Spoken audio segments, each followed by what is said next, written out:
Hi, it's me. I'm here alone. Not anymore. He's Evan's really in the mood today. But we're getting ready for set number 2, which is going to be Renegades versus SK Gaming. It's like having a little velociraptor. Oh wait, here it comes.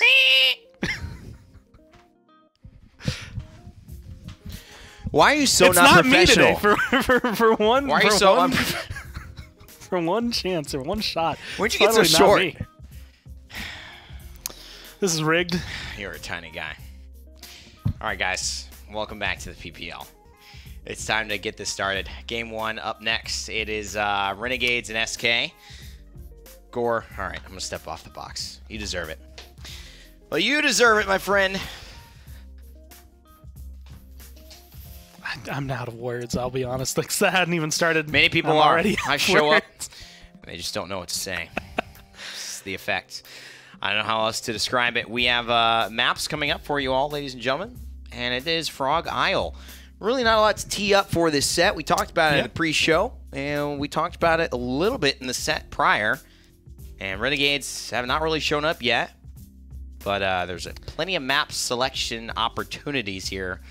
And Renegade's going to pick up with first selection, and it's going to be another Drogos ban. These kind of Drogos bans have not worked out.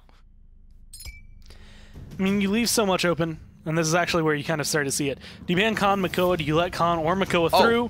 Good point. How do you want to go with that? How do you want to deal with that? You ban the Strix if you're SK, which to me screams that they want to go for Kinessa, and they don't want anything to deal with it. Ash Strix bans. I mean, SK always just make me go really surprising about some things, but it might work. Here's the thing, too. Renegades, I think that last game they got Khan.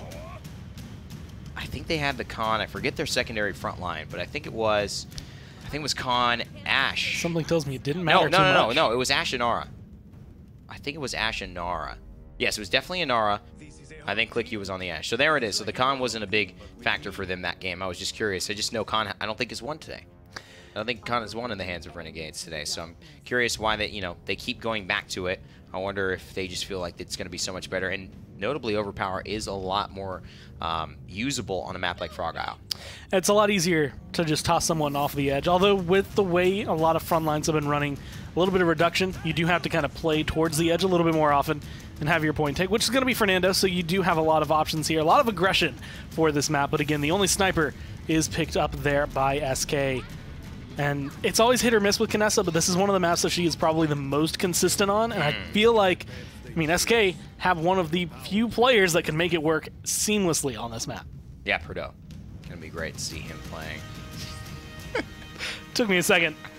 Because I always say Perdo on NIP. I always say that he's on NIP, and everyone's like, it's not what it is. Why do you keep saying that? Not anymore. So I just thought I'd just bring that meme to everywhere. Perdo's on every team. Mixer Bowl, who do you think is going to win? I don't know. I think SK have an interesting lineup here. I like the Makoa. I truly do, and I think this gives them a lot of pressure. I think the Kinessa can perform. We've seen Vocal have some awesome games. Who do you give it to, Gore? I think SK have a better 5-man draft. I think 3 out of 5 on Renegades are perfect because it's going to not necessarily play itself, but I mean Khan, Fernando, Furia going to be able to kind of hold their own. Victor on this map, I'll give him a bonus. I think this is a good map for him. But when it comes down to it, Evie has not been seen here often. She hasn't been seen here successful lately. Yeah. And so those are the things that I think are kind of playing against them. Moonchopper, though, is one of the few players who I think I've seen bring this Evie to these maps where she doesn't necessarily work, quote-unquote, and make her look fantastic. And it looked like Renegades, for once, were the team not in the driver's seat in that G2 matchup, not taking it to G2, but I doubt they'll feel the same way morale-wise going in a set against SK. I feel like SK have a lot more to prove, and I don't know how they'll approach this. Will they try to run at Renegades and assert their dominance, or will they play this a little more cautiously? I think cautious is where I'm seeing them venture. They have this middle ground, but don't want to get thrown too far. Moonchopper poking away, and they do grab a little bit of time on the objective. Wi-Fi will be the one who's there, but beautiful shots here from Moonchopper. All at the right angles, no pressure from him. This is a very easy Eevee game, and now he can kind of position himself right where he wants to be, into safety and also into poke range on this right side as the Winter Witch. Getting as much as he can. Nice hook. Beautiful hook to set it up. A Moonchopper ice block immediately. Shields are coming around. Heals are coming around. So he's going to just walk it off, no problem. But the entire time, SK have been able to get up to 51%. Now finally pushed back. Renegades are going to surpass that. The Wi-Fi's just been sitting over here, pretty much the point objective. That's all he's staring at. I mean, SK are actually not fighting much on that left side anymore. The Throner is shifted to the right, and I do like that adjustment. First Blood goes to Invocal, and they end up finding Moonchopper, so I like it. And now SK can push forward. Wi-Fi just wants to stay on this point, keep capturing it up. ClickU going to slowly back away. How many times have we seen that today? And, you know, it is sometimes a little bit better to just survive. And with the Solar Blessing, you know you have lives on lives on lives. The Throner gets caught in the back from the damage from Victor. And now this is looking like what could have been an SK capture falling apart. Pan in a really awkward position. 4 people, I think, looking at him. Moonchopper going to be able to clean him up, no problem. And SK, even though they get to 99, like you said, it just kind of falls apart. They seem separated, not quite sure where exactly they want to put out aggression. A barrage of all things starts coming down from the sky, and he's going to be able to find all that damage on the side of Renegades. Kind of wastes the shield cooldown, but does it in preparation of expecting some damage maybe to fall onto the point. And it feels like it's all gravy for Renegades here against SK Gaming. Much different set. Their first point of the day, and this is their 4th game. Actually, no, 2nd point of the day. Sorry, I'm not going to take that away from them. They did, I believe, defend. I think... Or did they not? That was the single least bloody point fight that I've ever seen in Paladins. No. That was the entirety of set 1, too. I feel like that's just Renegades today. They're just backing off. So are SK. It's a lot of respect. It's kind of over politeness. I'll tell you what happens when over politeness score, and I'll let you expand on your statement, of course. But I have some people who really are so polite when they talk to each other. They're trying to say things like, I want this from you, but they're so polite that it feels like they don't actually communicate that at all. And so what ends up happening is nobody gets what they want, and this over-politeness of play is like, you back off, I back off, you back off, and it's almost just a matter of, man, who ended up getting there first, because that's just where the percentage goes in terms of who's going to get it to 100% versus the 99 we both have. And as it stands, Renegades, I don't think technically stood on it first, but just held a better grip overall. They were not necessarily more or less polite than SK. Yeah. They just happened to know how to play the politeness to their advantage. But as it is, Moonchopper is starting to get aggressive, starting to try. It doesn't necessarily look like impatience. It looks like he wants to get something done. But that's probably the most awkward spot for Eevee. This push becomes really awkward for him because you can really only fight on one side. That's where your cover is going to be the most consistent, the most comfortable for you. But at the same time, you're fighting into what will be an SK advantage with the way they can set up. So you have to be very careful as to how you approach it. And Vocal still not hitting any crazy headshots. But honestly, I'm just waiting for it. I feel like it's sleeping more than anything. It does feel like it's sleeping a little bit. Not the easiest of champions to hit headshots on. Wi-Fi cleans up ClickU there. That's a big pickup for SK on the defense. Again, they've been playing defensive from the outset. The Throner, the only one kind of getting things going in that fight, and he was a part of the first blood. Did end up taking a spill himself, but got the ball rolling and at least got SK on the objective. And so, in the last, essentially, 2 weeks where really not much is on the line except improvement, taking risks, and only good things can happen. Losses will just put you where you are. I feel like there's a large abundance of safety and just slow-paced style Paladins, which can be good, but I feel like a lot of risks could also be being taken this week because there's really only up to go. You know what I mean, Gore? And being able to take those risks. Yeah. Is where we see a lot of these teams. I mean, we saw it in the console league. Once you know you're not going to make it to LAN, you might as well go ahead and reach down further in your pocket, see what you can accomplish, see if you're going to try out a new role. Maybe you're better at support. Yeah. Although I don't think we're going to see SK do that. I feel like they're still just in that boat. I'm trying to find that first win. Yeah. That's really what they want. And whether or not that means they're going to pressure out as hard as they can, or if they're going to switch roles around. I mean, Baidi playing Ying is not something I'm used to seeing. But at this point, SK have to figure something out. Yeah, and I like it. I like the decision, you know. I think there's been overall just an abundance of flexing from Baidi, and, you know, I think he'd probably do him and his team a little bit better from maybe sticking to more of a consistent role that he flexes on, or just picking a role, you know, and just turning that into a mastery conversation rather than just being the jack of all trades. which Bitey certainly is. Can play pretty much anything. One of the more flexible players in all of Paladins. He's just really trying to get that energy going for his team. 60% now for SK Gaming. They got the Dome Shield. Throner still fighting away and has the Ancient Rage, but again, not willing to kind of brave that sideline and really aggress on the Moonchopper. Everyone fighting in their own half. Dome Shield, or Shell Shield, going to be going up. Dome Shield was used. There's the Overpower to get rid of the Throner, looking to try and throw him down. And you have to be careful when you throw people like Makoa, otherwise he'll just dash right back on. Okay, cool. Good stuff. I was worried, Gore, that they might not back off there, but SK do the right thing. They lose one of the Overpower, and they just allow it to happen. Inflame gets popped. And that's about it. Nothing really follows up. Every single member of SK decides to just run back. And admittedly, that's kind of what I want to do when I see Renegades with this kind of lineup with an Inflame popped. But you give them a lot of room. 81 to 84. Nice. Now the Snowstorm going to be coming through. Oh, very nice to Throner. Beautiful stuff to save. Payin and SK Gaming grab the objective. That was a wonderful play. We saw it with Dosip's last round against Renegades on the side of G2, saving Body's life. And now Dethroner gets his own version of that tail. Makoa, those hooks not only serving to kill, but also to keep safe. If you missed last set, most of the games had ended by now because G2 was dominating that hard over Renegades. Renegades, like you said, this is the 4th game of the day, and they have to figure out what went wrong, what just fell out of their control. Because as of right now, I mean, SK has been back and forth. I mean, we talked about it on the pre-show. Sometimes they look like, I mean, they were a team that took Envy to 5 games. Yeah. But at the same time, they were a team that lost 3-0 to Splice. You have to decide where you actually stand here. And I'm hoping that with the bye week, with the time they were able to put in, we might end up seeing a climb from SK. Even if it's towards the end, at least something to be able to show some shining light at the end of the tunnel for them. And it is just kind of the style. I think this set was really exemplified there, where Wi-Fi, Click You, Hero both shooting at each other, and then they both just agree, we're all throwing our shields up, and then we will all stop. And it's just this defensive. We're all just going to all be defensive.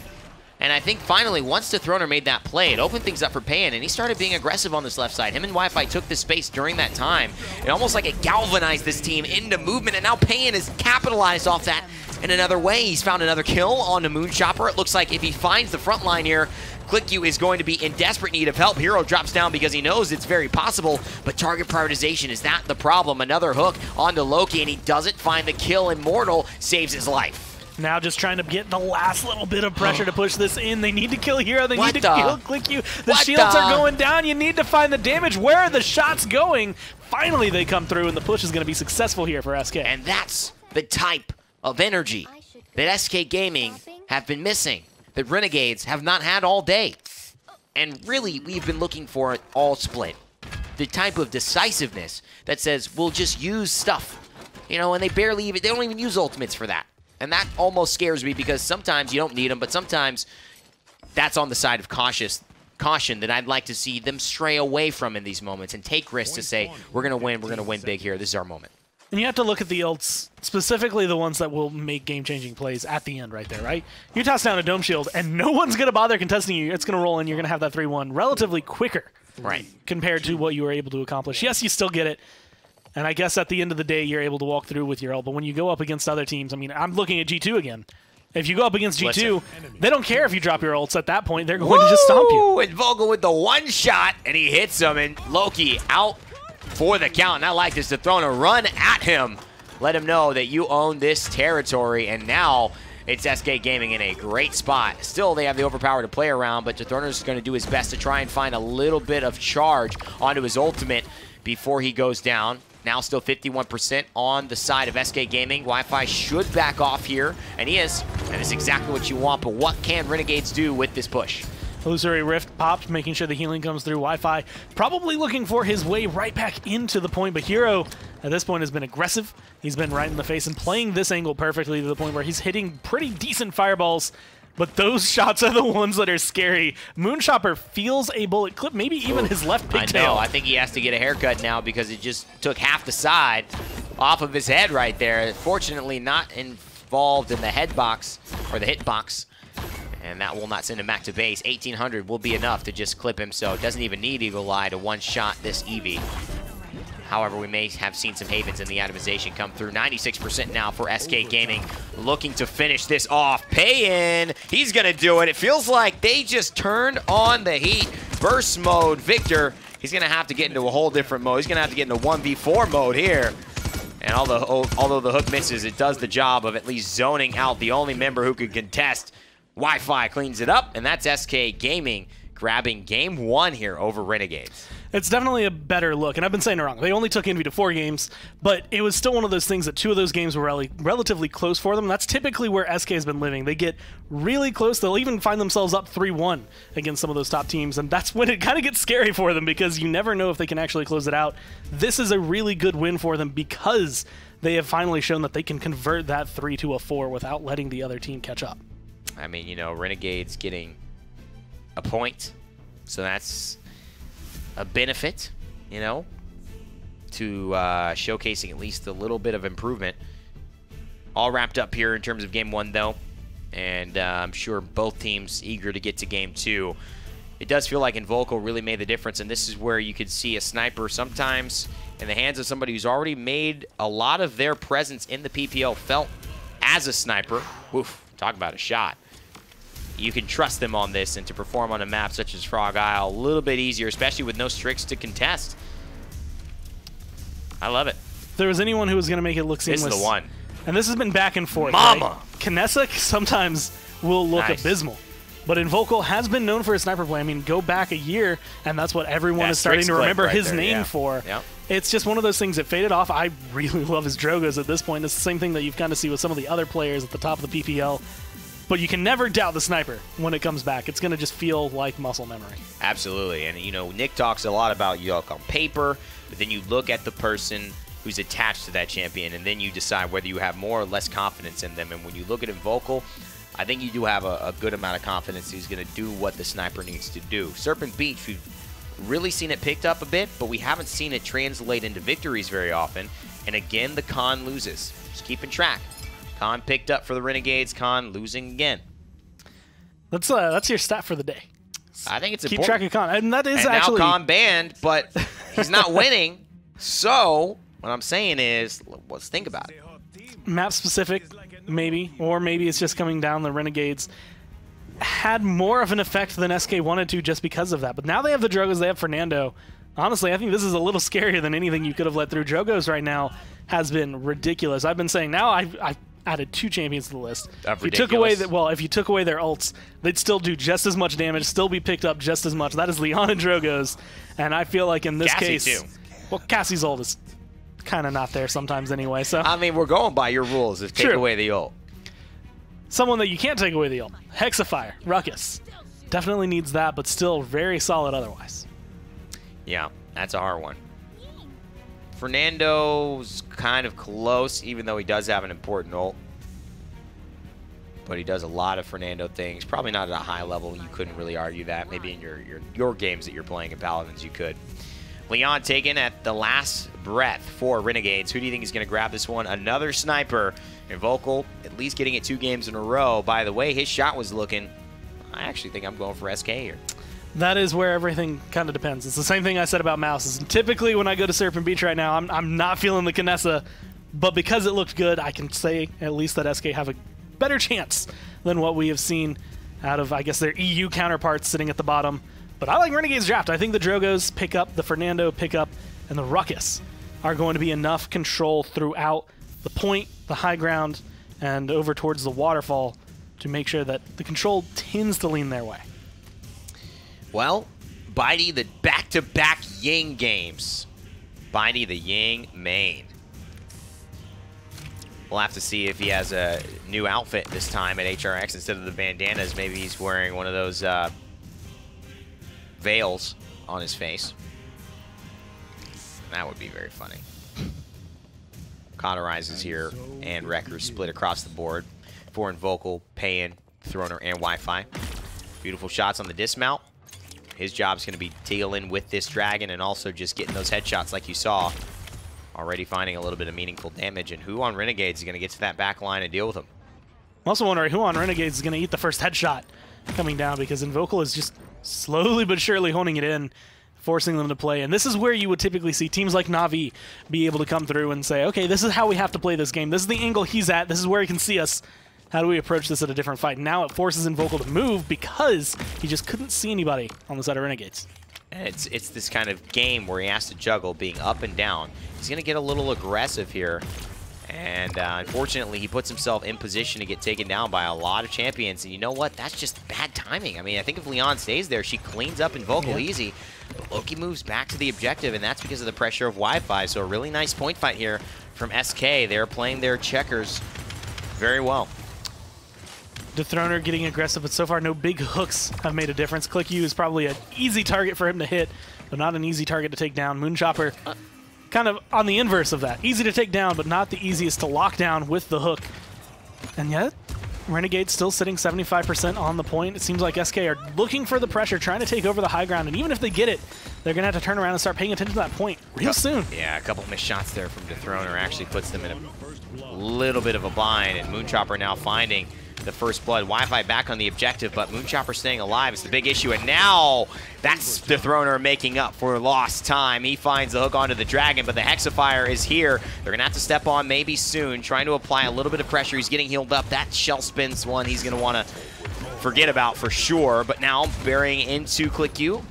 And throwing the shell shield up, he is in a decent spot to allow SK Gaming to continue where they started and have a nice chance at this objective, and a good hook as well, but now he may go down. A lot of pressure, a lot of damage. Enlightenment from Loki does find the kill, but Invocal and Payan return the favor. And now it's just a 1v1 here with Bitey, and Wi-Fi comes in to join the fray, but they've still got to deal with this Maldamba. But I think a double kill from the coach is going to be enough to send it 1-0 in favor of SK. And a lot of that Dragon Punch came through. Didn't have a target at the time, kind of flies around his Moonchopper. They keep overtime going, but at that point, it was a little bit too late for him overall. Eventually finds a home, but it's not going to be enough. You're kind of left Moonchopper. Drogo's not the person you want to see jump down to give you overtime on your point, to try and hold on to that, especially not against a Barrack and a Ying, your support and your front line sitting on the other side for SK. So not exactly the way Renegades wanted to approach the end of that fight. Beautifully re-engaged by SK. And you know, great round, and I think Moonchopper plays it well, but Dethroner hits that big hook that starts the bloodbath, and that's what you need, someone to take a risk. As for all of the missed hooks in the world, Dethroner hits one that matters, and that's what I'd rather see from a team than not hooking at all, right? Not even going out there to try, because you put yourself in a bit of a dangerous situation. And that's the only way, you know, really big moments happen. Somebody takes a risk and it goes their way. Like he's trying to hold this angle, which is typically where we would see like a Drogo's, a Cassie, a Leon go towards. It divides attention away from the payload, kind of pulls your eyes towards the corner of Serpent Beach where nothing really is objective-wise. But as long as you're safe over there, you're fine. You have a pillar that can help block some damage. But so far, not getting a lot. SK, again, very patient. They know when to fall back, and that's kind of been the hallmark of these top teams. Seems like it. Good fireballs here from Hero, trying to hold it down. Wi-Fi, though, has done really well piloting this Barrack. I mean, really, really well. And I haven't noticed it at all as far as something that's been keeping SK Gaming down. In fact, I really have liked SK Gaming across the board. And look at that. Wouldn't you know, Payan 2 games in a row on a good, just pretty simple champion to be able to fill his role, work with the team comms. It's still a new team. You know, 6 weeks ain't enough to build a family. And you got to say that the simpler the task, the better for a guy like that to really show his true skill and not have to worry about mechanics while also worrying about game sense and communication within the squad. People who do need to be worried at this point, I'd say Renegades, but that's just because the way today has gone is not necessarily the best for them. And again, you're looking at them, 3rd place right now. They've been kind of solidified in their 3rd place spot, but we were mentioning earlier that 2 3-0s could bring them up above G2. I mean, 2 3-0 losses could actually bring them potentially down below Splice, depending on how Splice continue to play for the rest of the split. So a lot still on the line for them seeding-wise. I mean, I like the way that they're going about the hold and the push. I mean, both teams, this is what I want to see, baby. This is some Paladins. This is definitely an Ancient Rage. Try to get off, but not able to do so, I would assume. And actually, no, it didn't even have 45%. For some reason, it looked like the animation went through on there, but overall, just saying we're doing our thing, you're doing your thing. And sometimes that means you come into conflict and one team wins, one team doesn't. This time it goes to Renegades again. Another defense point, although yet to capture an objective this game so far. I didn't see the slash lines right after the point capture, but when you look at it, you can kind of see the tail. 2 members on Renegades, 5 and 3. And it just goes to show the way that SK played their point fight. First off, Invocal having his presence, being able to make sure that Renegades stay locked down, as well as the fact that they just re-engage and, again, have been patient enough to recognize when they need to retreat, regroup, and instead of losing 2-3 members in a fight they don't need to take, they sit back and come back in once they recognize that they can kind of trip Renegades on their own strategy. And that's one of those things you gotta look to figure out here as the point fight continues. 21% counting now. SK Gaming have Wi-Fi on the objective, looking to control this right side catwalk again to get wreck spray from Hero. Hasn't really been that kind of day. In fact, maybe a little bit more self-aware than he might like at this point. Renegades and their troubles earlier, and Vocal finds Click You, and that's the difference when you see a sniper have those impacts, getting those first kills, leading the team in kills, staying alive. That's what Invocal is bringing. That's what we've seen Bugsy bring. I mean, really, really showing why he's considered a deadly threat on these snipers. Almost finds the headshot right there. I love watching the Kinesoscope as it hones in. Invocal going to have a different angle now, and it's going to catch a couple members off guard. The shield goes up. You're looking for that Moldamba, waiting for him to come through. Not able to find the hit. And Click You, Loki finding kills on the other side. SK are down 3 members right now. Not able to have any presence on the point, even though they're at 93%. Hero just locking down this line of sight, but it's not really working. I mean, he's standing on the point, but he is putting himself in a pretty susceptible position. And Invocal has had no pressure. One of the things I think we're seeing that just works so well is that SK Gaming's lineup just naturally kind of wins unless they make mistakes up front, and that's what seems to have happened. Loki finds himself an Enlightenment, a triple kill from Leon. Loki gets activated, and Renegades now grabbing the objective and looking to push. That went from trading shots back and forth to Loki just finally deciding to just gas pedal for his team, get a little faster, and go aggressive on them. Right now, 65% recharged on his Enlightenment. And if you can get triple kills like that, I mean, you're looking at the point similar to a mirror of last game where, SK, if you're ready to drop some ults on Frog Isle, you can get that 3-1 right here. Renegades, you charge them up. If you're ready to drop just a couple, you could turn this into a 3-1 and give yourselves the advantage towards the end of the round. But still plenty of time to be played for both these teams, and have Renegades really turned the corner? Looks like maybe starting to find their rhythm. Can that truly be the test that they pass, though, today? I mean, Payan's looking good. Click You maybe wanting to worry about some technical things going on for his squad. So we're going to bring you back here on the pause, get right back into the action for you. Gore, how do you feel about today thus far for the Renegades, especially in this second game on Serpent Beach? It feels like G2 bopped them hard enough that they're now kind of nervous about this set. Like, it feels like they aren't confident going into a fight, and they're taking it a lot slower. Like, they're matching SK's pace instead of making SK match them. And that's something that I think gives SK a much bigger advantage overall, because Renegades, it doesn't feel like they're playing their game. And that's the thing, you know, when you ask Fnatic, what gets you to win, they always say, well, we have to play our game. Right now, they haven't found theirs, and it feels like Renegades aren't finding theirs either. Pain dropping to the low ground and just going to run right back up. And I don't mind the scout here. I mean, it gives you vision. You can maybe feel good aggressing onto this, picking up a kill on the Click You. You don't get anything from it, and there's still a minute left, which is why I think he goes for it. But you run the risk of Renegades finding a pick on the Wi-Fi now and then maybe pushing it in within the next 20, not having that up for the next round. 50 seconds until that happens. Just trying to find the angle here for Dethroner. He's looking, where is everyone on Renegades? Drops down behind him, might be able to find a kill. A nice hook onto the Moldamba, at least starts it off.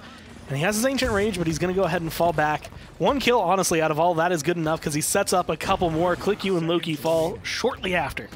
That's a good drop for sure. Finds the moment. There's really nothing they could do. Put into the corner. And nobody puts Baby in a corner. Except Macaw. Because you can't challenge him. Although Dredge has been trying. And I've seen significantly less front lines in my games ever since Dredge has been released. Dredge will literally put you in a corner if you happen to be on his team and he runs the right talent. Dredge will put you anywhere that Broadside is not. Or the Kraken is not. Or his Never-Ending Harpoon is not. Wait a second. That's a lot.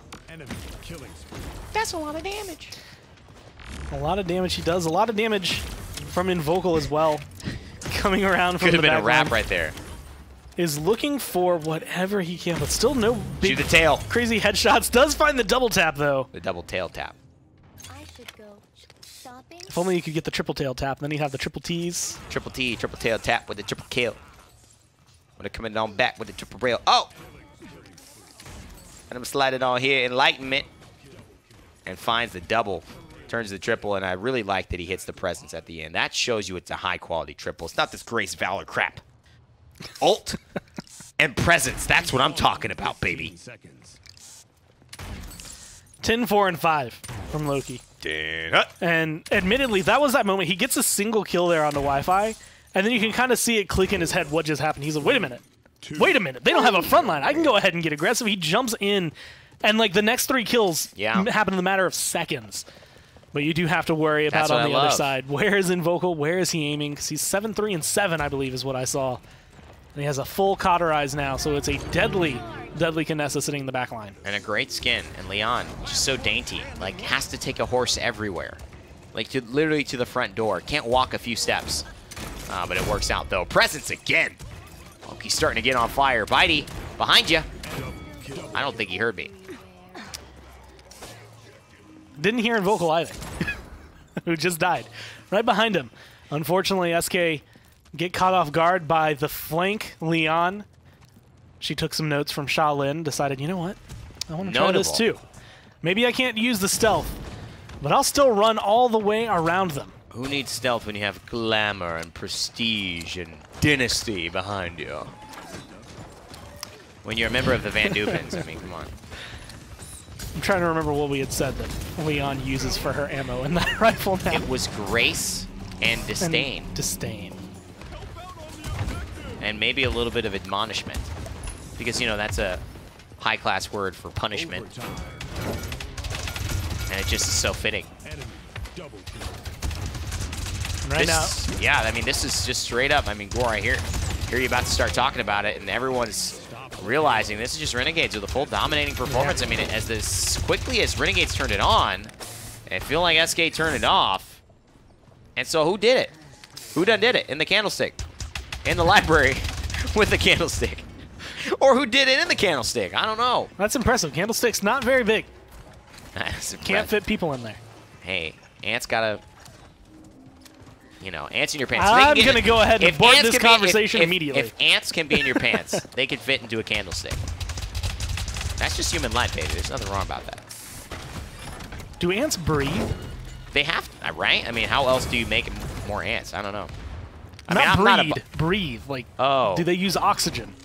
Because otherwise... Yeah? Yeah, okay. That's... What was that having to do with a candlestick? Wax will block up whatever the ant equivalent of nostrils is. It doesn't have to be... Oh, my God. It's not flowing wax. I mean, if I put a candle in your nose and you try to breathe through that candle, is it going to work? I'm not an ant. And that would be the candlestick in my nose, not me in the can. I guess you could go either way on that one. If you are surrounded by a candle. I don't know. Minute and 5 now, and I like where you're going. We could take this into a continuation. This is to gather around. We'll continue this conversation maybe. But Renegades here, the real question I was asking, Gore, was have Renegades turned up or have SK turned down? What do you feel has honestly happened in this set? Because something has shifted. Well, at least right now, I felt like Renegades had turned up.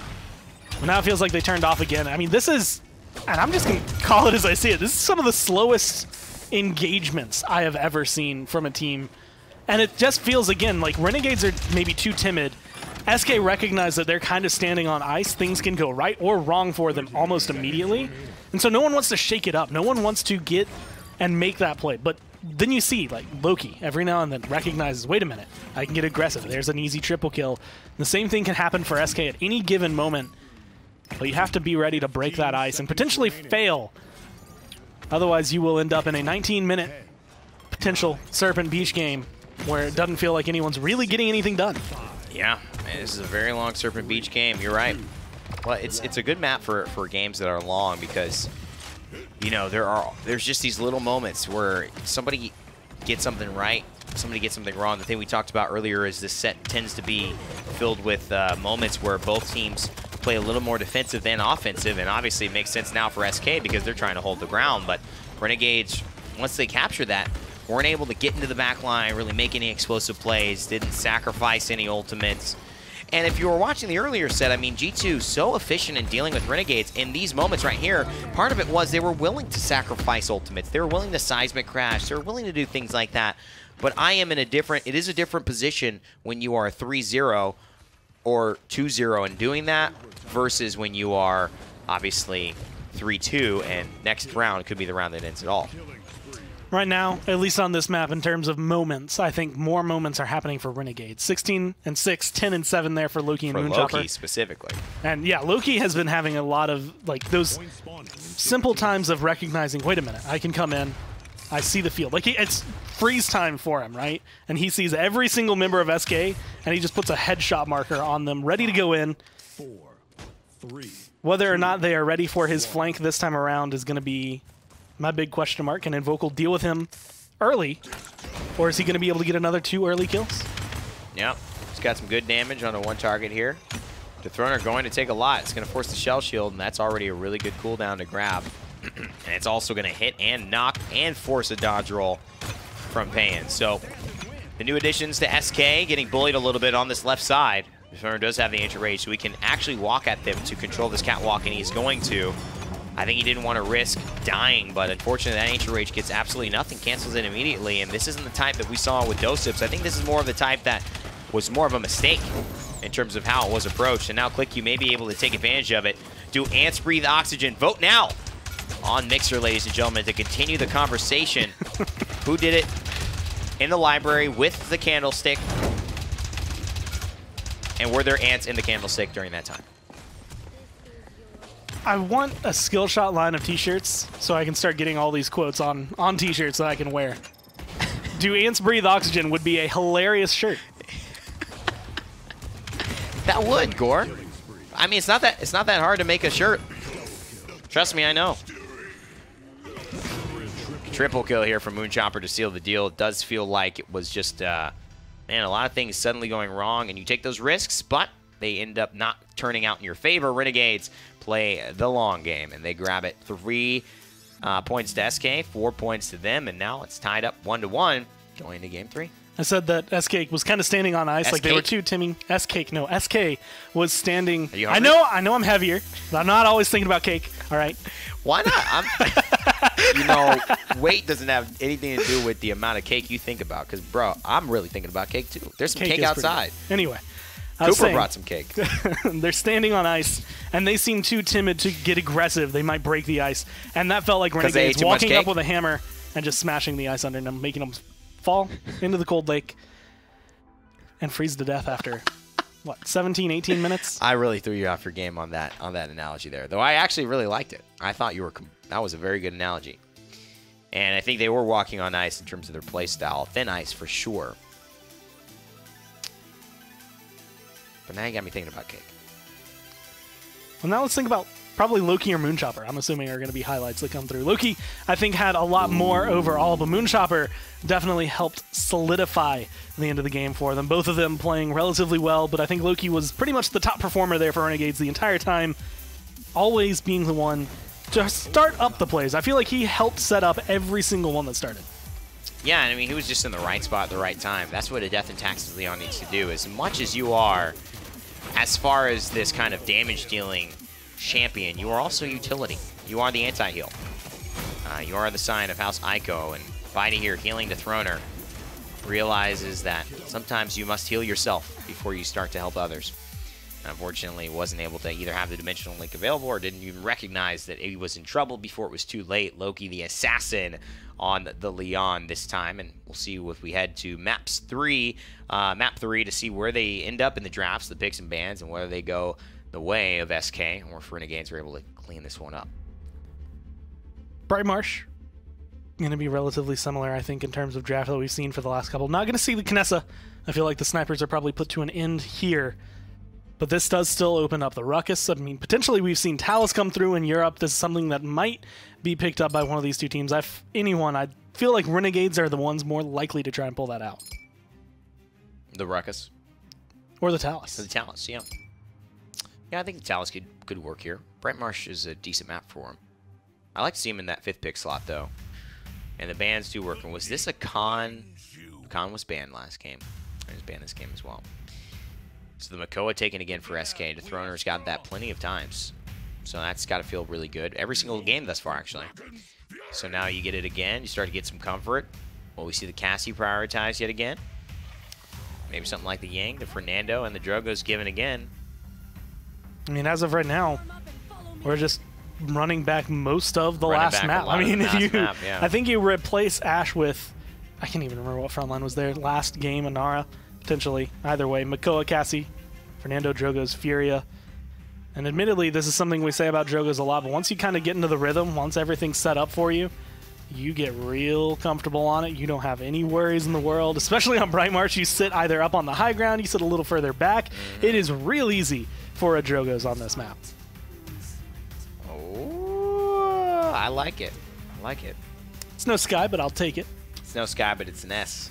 It was the next S in the train of Shaolin and Sky and then Saris coming through, and I would expect, no, really, I was going to expect a, well, actually, yeah, that's totally possible.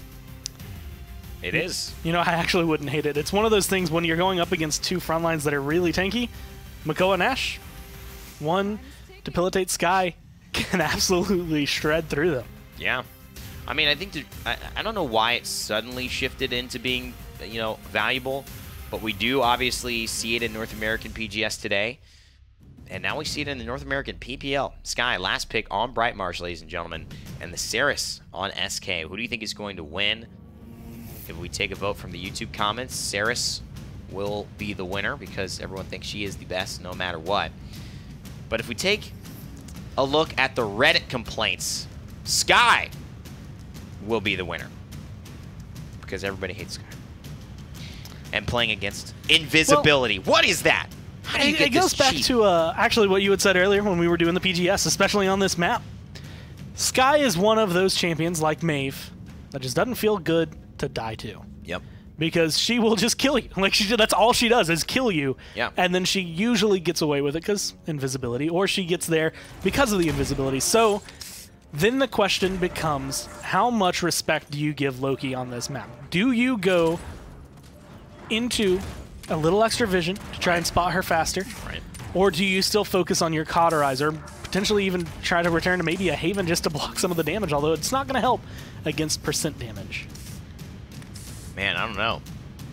But I like Confound in here, and I wonder if this works for poison bolts in general, if this works for each bolt, so you get 3 seconds off versus getting 1 second off for hitting any of your 3. That would be quite a big value card if you can get basically 3 seconds off. I'd love to take a look now back at the normal skills so we can start seeing some of these numbers for cooldowns as you can see how that's impacting. It's possible.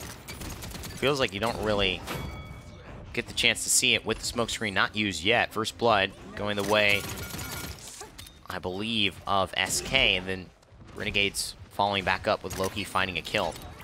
And this is how we saw her played earlier, Gory, just playing patient, hiding, using that as an advantage, popping out, breaking down these shields, and then just pressuring out the tanks. And you had equated it a lot more to a frontline-esque playstyle as opposed to what you would typically expect out of a flank. Yeah. Being able to kind of come through, you're not as aggressive, you're not in their face all the time. You're playing towards the sidelines. Like, where's my front line? Where are the people who I need to focus on? Oh, and that's baby. what you can do in the right moment. That was insane. Oh, man. And yeah, it's per second. It's per bolt. So Confound gives you a second off, because that went from 9 to 6 instantly in terms of the smokescreen cooldown. So that's a lot of value. Level 2 there, and you get basically 3 seconds off that smokescreen pretty easily. And relatively high cooldown for Sky in general. Hidden is also kind of a high cooldown, but it lasts kind of long, so it doesn't feel that way. She's very one and done too, so you're not often cycling cooldowns within a life cycle for Sky. Time Bomb here coming through, 99% for Renegades. That should force the rest of SK out, and Renegades grab the first objective. Many thanks as well, I think, to Loki's aggression and just flanking onto Bidey, forcing them all back once the healer went down. And the ults that Renegades use, not only do they have this full round to recharge them, but they're some of the faster recharging ults as far as things are going to go on their side. The Dragon Punch and the Time Bomb not going to be missed for long, and if you're SK, you'd rather them be gone a little longer. But with the way things are going, the aggression on the left-hand side of the map here, if you're looking from Renegade's perspective, especially with an Inflame, is going to start getting a lot more pressure on SK, forcing them back. But a couple of kills means that it will go the way of SK. Yeah, and you know what? Pain finding a nice little bit of success. Hero's probably going to jump off here, just try to regroup, but he ends up giving some kills, some credits over, and he will fall into the water, take a dip into the Bright Marsh. They're throwing her back on the Ash. On the left side, just regrouping with the squad, getting fully healed, opting for at least shoulder bash battering ram from what I saw in the original talent selection, but we'll have to see if he's changed. It is staying there, so opting for that CC, not CC, but just damage reduction legendary, and that should be fine unless there's any big ways to get him off of that. There really aren't much. Maybe a big combustible, and maybe just a Pirate Strike. Holding a good angle, and because he hasn't gone for Slug Shot, this is actually probably one of the best places as Ash to try and just keep people on Renegades locked under. There's going to be an Ancient Rage coming through from Wi-Fi, although it doesn't do a lot. That health bar goes down incredibly fast. The thing about 10k health is that 30% is a lot more. That's right. When you get hit by those poison bolts. That is right. And now Loki with a kill onto Invocal. Bitey has to answer and find some damage on the Moonchopper. Big pickup from the Ceres into the damage-dealing Dragon. And on this map, pretty decent angles to be able to finish him off. Payne with the slide back.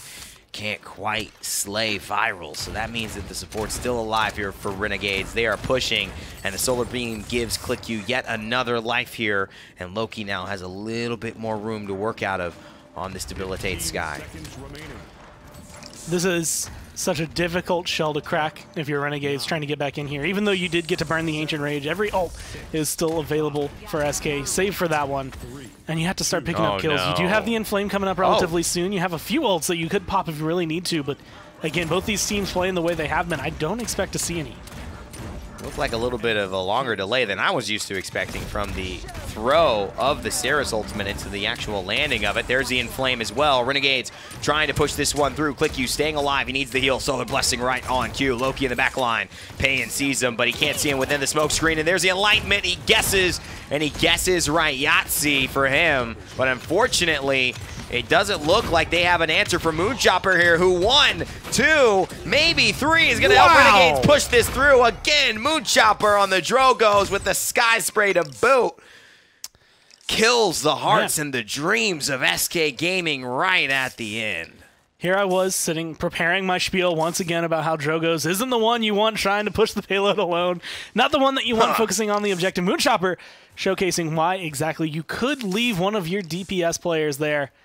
And it's just, if he has a fantastic performance like that, hits so many perfect shots, then it definitely will fall in your lap. Dethroner, I think the last one to fall there, but just pristine and precision.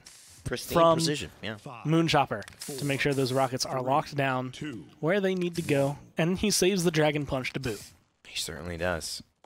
That shoulder bash shows you, some of the good and the bad of that. I always used to like shoulder bash, but I'm starting to get a little bit more soul on the Fortress Breaker style. Because, I mean, think about it. That one rocket, it hits the Throner. The second one hits him too. But if he has a shield to play around, maybe those rockets can't hit. Maybe Moonchopper just can't even maneuver around it. Maybe one of his teammates is able to take advantage of that thing. And I don't know. There's a ton of value that I think people are finding. And clearly a ton of value in this Sky. I can't forget about that. Debilitate Sky on the battlefield. SK Gaming now controlling. And oh, look at this. Sneaky, sneaky, sneaky. Ooh, shield's going to come up just in time there for Dethroner. And he's going to be able to walk away with his life. Comeback mechanic here for SK has awarded them 70%, but Renegades are at 75. It doesn't really matter how close SK can get. If they can't get control, they need to come back in. Time bomb available and tossed right onto the point. And he's just going to open up some space. He's going to make it easy for his teammates to just get away from that beautiful convergence that Bitey threw. But unfortunately, Invocal is still around, and that's always a problem if you're on the opposite team. That's 1, that's 2. Looking to 3-man, knock him down. Up into the sky goes the Dragon. He's actually going to stay up there. Vocal trying to hunt him down. Gets the Fire Spit Loogie on him. And unfortunately for Moonchopper, wasn't able to explode it with the rocket and finish off the kill. And now it looks like SK Gaming are going to take control. Ancient Rage popped at the very end just to ensure they would pick up those 2 kills onto the front lines from Renegades to give them a point. I mean, a lot of time and a lot expended for a comeback mechanic point. Like, that is a lot from SK just to be able to try and stabilize. Totally. But we've talked about the fact that stabilizing, after a certain point, it's worthwhile. Yeah. Because you lose any tilt that you might have, you give or take away the advantage the other team might have, although you might lose your own as well. But you at least get yourself feeling confident once again in your level of play. And these are really important moments right here, right? The Inflame, I think, is important for Renegades to pop because you don't want to give SK momentum. They are close to tying this up, but at the end of the day, too, if you push them all the way back, you can zone very far away. You've got Combustible Drogos. Moonchopper's playing pretty well. I mean, I wouldn't be worried about keeping them at bay as long as you can stop them in the first place. But even with the Inflame, SK Gaming take the punch. They're now right back where they were. Now the Dragon Punch forced out from Renegade. They're trying one thing. They say that won't work. Well, how about this? 1-hit KO, but they lose Moonchopper in the process, and now Pain can maybe help to snowball this fight. Click You getting super low. There's a convergence, and no, doesn't matter. Not going to find a kill, but Invoker will find it for you. Loki, once he goes down, oh, they want him. He activates the Scout and says, you're not getting away from me, you sneaky. And he finishes off Sky in the back line, and now Moonchopper taken down as well, and Vocal popping off. Finding shots left and right now, being able to push forward. Payload still good. Only 1 member right now alive on Renegades, and that's not going to be enough to stop this. A minute left, but they might not need all of it. A full regroup from Renegades is going to drop down from this, but are they going to be able to do it in time? That payload gets precariously close. It's a good stun as well, but look at Click You, man. He should be down and out. How is he not dead? I don't understand. Hero finds the throner on that. Did they just not? They dropped it.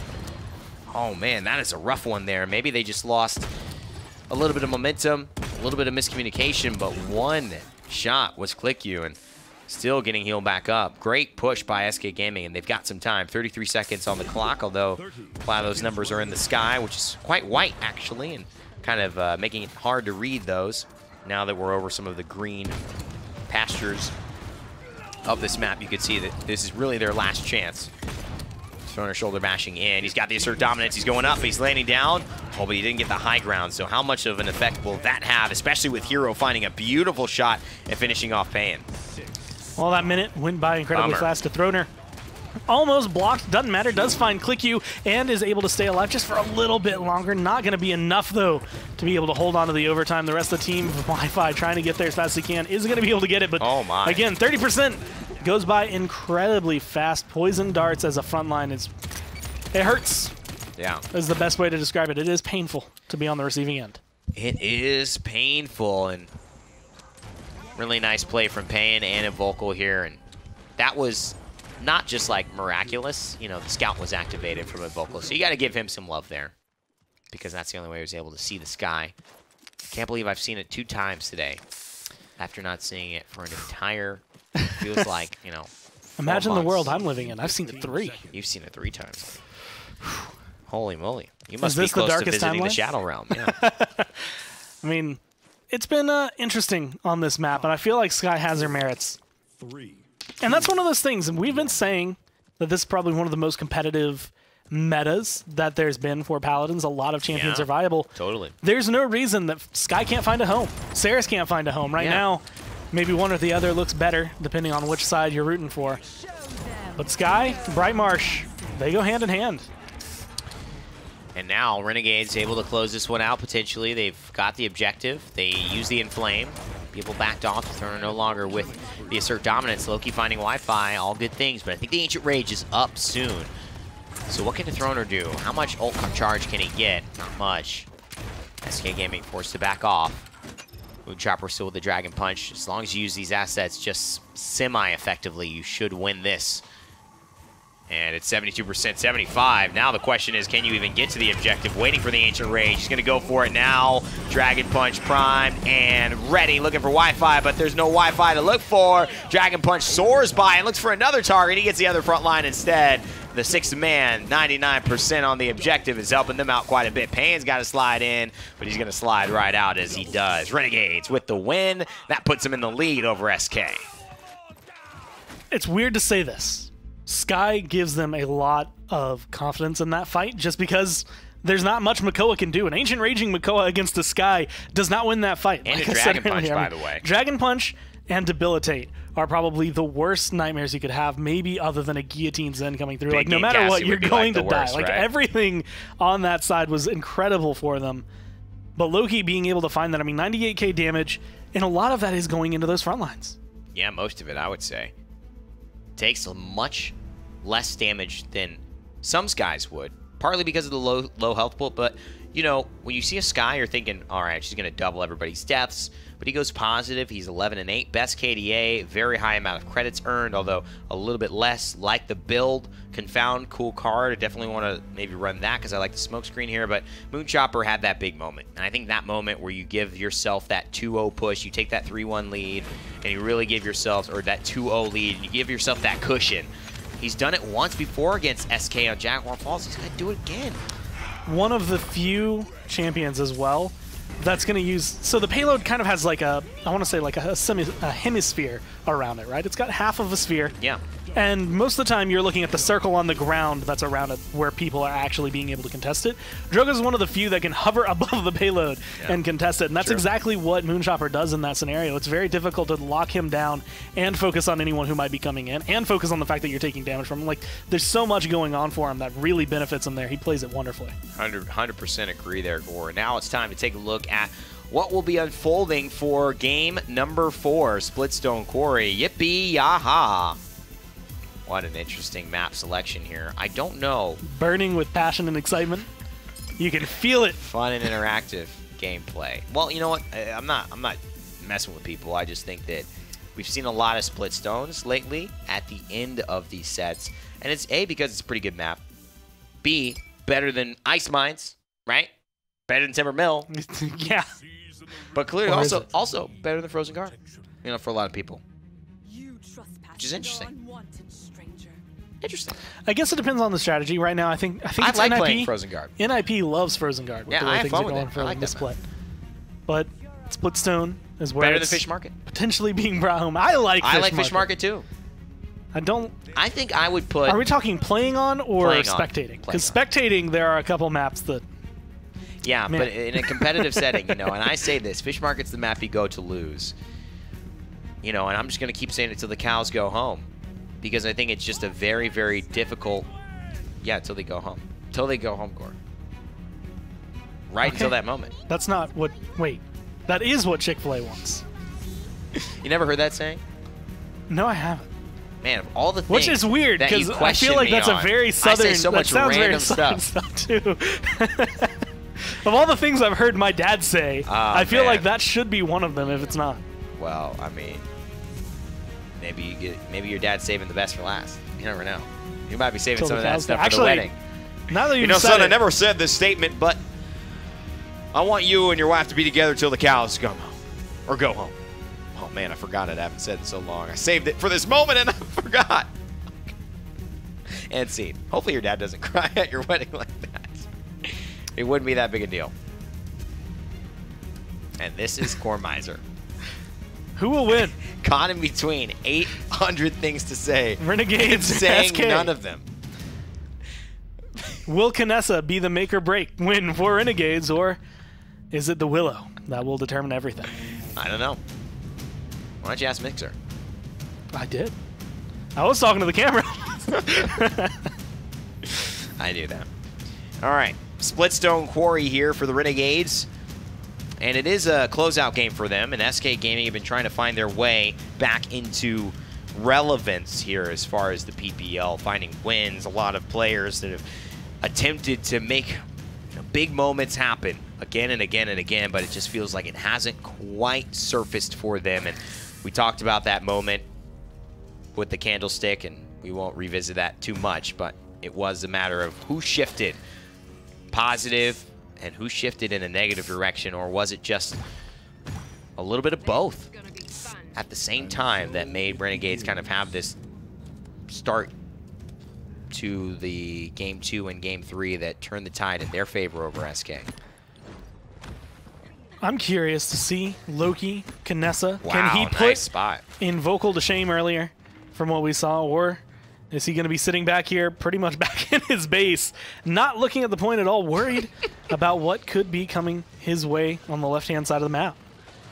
Wow, 50-50. That is the first poll that has not gone for SK. And we definitely have a bunch of people voting. Maybe that's just the fan base of SK. Showing you the power of the SK knots. I don't know, that's probably not their name. What are the what is SK? You're laughing at that, good. What is SK? Do you know? I like SK knots. What's SK knots? They're like astronauts, but SK. They use an SK as their helmet. It hasn't worked in space yet, still experimenting with their trial runs. 51% counting here for the Renegades. And I am excited to see them improve as a team. It's the little steps. Sometimes you gotta go backwards to go forwards. They've definitely gone backwards in their set, G2 today, but hoping to finish the day with a win and continue at least winning over SK in their matchups this year. 84% counting. Wi-Fi getting very low thanks to Moonchopper's pressure on this Leon.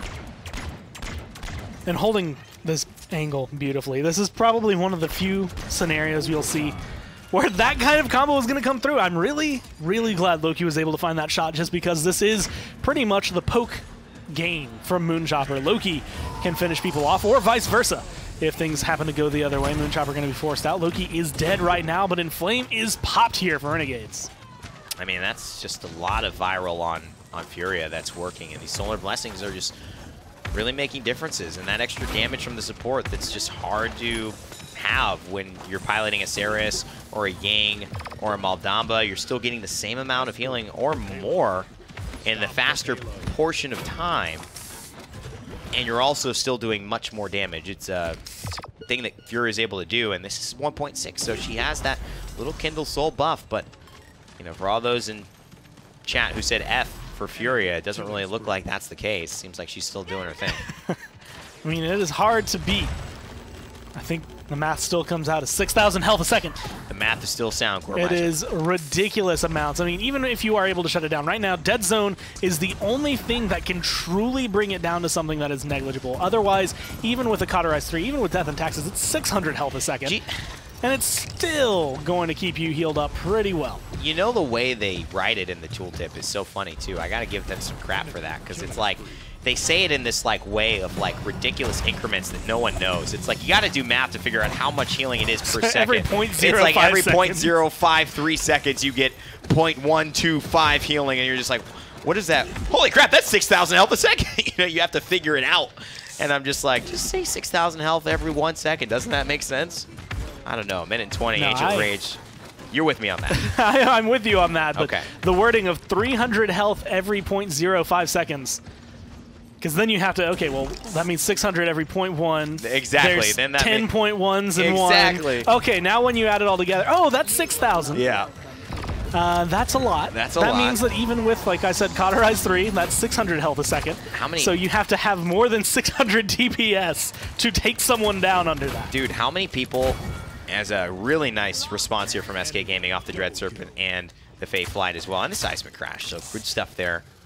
Want to give them some shout-outs as we continue the conversation, but you know, my thought is, how many people do you think get confused when they first look at that and they don't know any context around, you know, and I think they just look at like Maldamba's Mending Spirits and then they look at like that and they're like, wait a second, wait, what? Like, all I can think of is that meme where it's the person with all the like numbers and equations flying past their face, and they just look dumbfounded because they're like, that is a great meme for this. That's kind of how it feels. Like you said, everyone else is kind of like this much health a second, or every tick, or will be the wording. And then hers is 0.05. 0.05 is such a very particular number. You realize that it's so much, and you're like, what? This isn't like what Ceres does. I thought Ceres had a lot of healing. And Ceres does have a lot of healing. 1,000 health, basically a second, comes through from her on that channeled heal. And you can get that to basically 3,000 health over 3 seconds, or 2,002 seconds if you just take her normal talent and go something like a Soul Collector. Void Abide switches it up because she gets some splash healing, but nobody beats the 6,000 health per 1 second that Solar Blessing Point spawning in Furia 15 can put out. seconds. But the big difference, Saris, really, really hard to miss your heal. The only way you miss it is by Super targeting hard. someone else. Super hard. Whereas Furia, I can't count the amount of times we have sat in this room and watched plays get broken Oh my God. by a team because that Solar or that Pyre Strike happens to go maybe an inch to the left of where it was hoping to find its home. Dude, I mean, I'm telling you something. That's a sick amount of healing. 100,000 healing in 6 minutes. And that's not even 6 minutes played. Because that's 2 mid-rounds. That's 50 seconds at the start of the round. And that's also 30 seconds in the base after round 1. I mean, that's like 5 minutes of healing. 100,000 healing. Doubling what Biden's able to do on the Moldamba right now. Viral is having himself one heck of a game.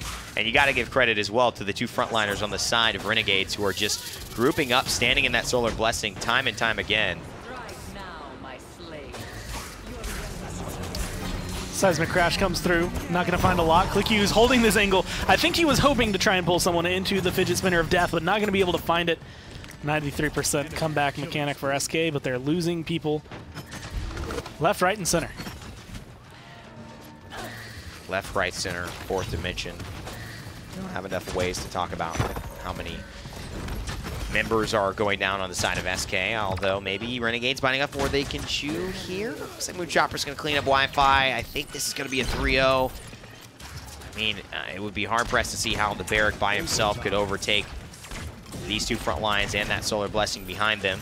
The Willow doing a good job of applying damage. Payne has looked good as far as finding a few stabilizing kills, but as far as handling this objective, they just have no way to deal with the sniper, and Loki is popping off as well. And that's 2 big hit scan presences that even when you kind of ignore the front line that Renegades were able to pick up, is going to be enough to kind of hold on to the point. Yeah. Then you add in the fact that there's a Fernando and a Makoa, 2 of the probably most aggressive front lines and highest damage dealing front lines that you can have out there. And when you add on the fact that they're on this map, that forces people to play around Makoa completely differently if he happens to be standing in the right spot. Renegades have a very solid draft for this. Willow is strong and Nara is strong. Cassie can be just as good as Leon, if not better sometimes. But when you're up against the Kinessa, you're just having a lot of trouble, it seems. Moon Chopper, the Enlightenment actually finds Wi-Fi on the Inara, and that is not a normal champion. In fact, one of the rare champions who get killed by an Enlightenment. One of the reasons is Earthen Guard cuts that damage down. Payne sprays because he knows he missed the timing of that flutter a little bit. But basically, you can reduce it by half, so it can turn from 1600 to 800, and oftentimes you plan for the 16 to be the kill shot. All of a sudden, the 800, and you're like, oh, well, I guess she's a little tankier than I assumed. But he ends up finding it. And Vocal, though, with that moment of, I guess, hesitation from Renegades, is able to find 2, and now looks to press the advantage. 1 minute left, but on Splitstone Quarry, adversely to other maps, this is not a long time. You have very little of that time to actually be able to push this payload in. A lot of that can be traversing from base back if you aren't too careful. So Renegades grouping up need to be able to approach this cautiously and worry about what SK might have to throw at them. Because even though SK doesn't have a point in this map just yet, they have been winning some of these fights handily. It's just been the retakes from Renegades that are really giving them that advantage. Super true. Renegades are playing a little smarter here, and SK Gaming have kind of lost their mojo. Again, on defense, it's really hard to find it because that's not where you want to be. And so it's always back foot, second lane, reacting versus acting. Loki holding down this line of sight, and that means they can only play in a very limited range. And I think this is just a smart location for him. This is where we've seen a lot of big headshots happen over the course of time here on this map. And there's another one. Barrack almost dead. And he is dead now. You said Loki's popping off, and right now he's finding these hits as much as he can. That time Invocal is going to get the better of him, though, and that's going to be perfect for him because now Hero forced to use his Immortal, but Pyre Strike actually going to get the full reset, so his health bar will make a difference, and Invocal right now is making the difference for SK. Keep up the kills, and you could potentially pull this around, but he's going to go down. And now it's up to the front lines from Renegades to hold on long enough. ClickU's back, but he realized his Hero couldn't last that long. It was really the kill onto Viral that made the big difference. And I love it, because sometimes you got to roll in, you got to take all of it, and just put it on your shoulders and say, I'm going to make this play. Great shot from Loki. He's always been mechanically really excellent, giving us some highlights that, you know, will live for years in Paladins lore. These are some of the ones, you know, these flick shots that just you say, man, where is this guy all the time? He's like that. I'm not seeing a lot of people do that ever. So, you know, if you can just do that all the time, Renegades can just get, they've got the pieces, man. I think that's what can be so frustrating watching them sometimes. Everything lines up. I mean, slash lines even tell the story. Yeah. 9-3 and 7, 7-4 and 9, 8-2 and 7. Like, very good play from Renegades. Lots of kills, even though SK is topping the damage charts. But it is that either missing focus on the objective occasionally or mistiming when your play is going to come through. They have to be a little bit more careful with it right now. Loki needs to be careful as Vocal is getting aggressive onto him, and he's just going to go ahead and trade places. I mean, this is really smart. And now Vocal's in your backline. You've won the team fight. Vocal's by himself. What are you going to do? Oh, man. You are literally a lonely Cassie. Outplayed. Vocal, I think, shows a little bit of a sign of his frustration. It shows a little bit of the sign of the draft. But if he could stay here, he has a great vantage point. And he's essentially forced Knessa into the mud, right? Where everyone else is. This Dread Serpent comes out hoping, I think, from Bitey to give Invocal a way to get down and to aggress. But for some reason, it just doesn't affect what looked like should have been an affected Loki there. And no one's able to find kills onto him. Loki flick teleports. The only reason he gets caught out is because Pan is in that Faith Light. That's one of those moments that if he lives through that, that is not only spray-worthy, but I mean, at that point, top play. I mean, he invades Invocal like it's nothing. As of right now, that awards his team 93% not comeback mechanic enabled for Renegades. They are just controlling the point that much. And ClickU has just been unstoppable here. 11 streak, 3-1. What are they going to do, though? It's Inara on the objective. Now it's a Barrack with the Inara. Immortal used by Hero. Moonchopper's got to play big here. And there's the shield. Viral, if he goes down, that's probably going to be the deciding factor here. Up in the air is Payin. Can they find it? Uh-oh, this looks like Moonchopper missed a few shots. And now SK Gaming looking pretty good on the objective. Not watching from their POV, but Moonchopper's still hiding, trying to slide back in. And I think that this is going to be too late. It looks like SK, they are going to grab this objective and make this a fight. Trying to get aggressive, but maybe too late. Moonchopper spent a lot of time behind the wall waiting for his regen to come through. No big healing on him. A lot to keep the front lines alive. But like you said, too late. And as a phrase you would use a little too often, a day late and a dollar short. They just weren't there in time. And Renegades lose their point because of it, but SK almost immediately lose control of it. They get a couple of good kills, maybe a little bit of push on it, but now they are right back where they started. They certainly are. I think Moonchopper stays alive there, but what they really needed was him to find a kill on the Payin. That was the big difference. And it was also a really nice play, I think, from Wi-Fi, just to stay alive, to manage those cooldowns, put the wall in the right spot. Bitey kept him alive. I mean, there were a lot of good decisions there in that round. And Invocal, although he forces Loki out, right? We do see that he makes this nice call to just stay alive, try and wait. Bitey tries to bail him out with the Dread Serpent. It just doesn't end up working, but they find the kill on the Loki as a result of Payin going up into the air during that kind of chaos. And so, you know, as far as decision making, I think SK do a lot of the right things. And, you know, it's really about execution at that point. And then the execution falters on the side of Renegades. And all it takes is a slip up, especially with the way they're playing right now. One mistake can so easily be turned into an advantage for the other side that SK are reading it properly. And the patient level of play is pretty much exactly what you need to be able to make sure decisions like that get made in time. Oof. And if you can just have Invocal play like this all the time, I mean, that is just phenomenal on this Cassie so far. But it hasn't been enough to really lock down the entirety of Renegades. You need a little bit more from the rest of SK. You know what's a little rough, man? I'll tell you what's a little rough. Vocal really, in my opinion, has been playing like this for a while. Yeah, you know, and I think he really has. I mean, he's been popping off. You know, you don't see those 29, and I mean, Bittner puts on a show on Stone Keep for Fnatic, but I mean, Vocal does him one better, I think, against G2 in that 29 kill performance. And I gotta say that, man, he's looked sharp and sharper this season. You know, no matter what happens with SK, Vocal, in my opinion, has taken big strides forward, and we know that Coach Bitey has worked with him. He's even benched him, and he's even talked to him and shown him that you need to take a break. We need to bring someone else in. I got to give you some motivation to start improving, and I think it's really paid off. Right there, it does end up going down. It looks like SK, even though they're in overtime, don't have the grit on this payload that they would want. Dethroner having trouble getting back into this just because everyone's looking towards him. But Inara standing stalwart, Wi-Fi on the point, on the payload, as long as he can, while Dama doing whatever he can. Bitey, though, can't keep you alive forever. And it's a 3-3. Renegades looking good, having a hard time closing this one out. SK Gaming grabbing that objective. Click you. Wow, look at that stat. 17-2 on the Makoa.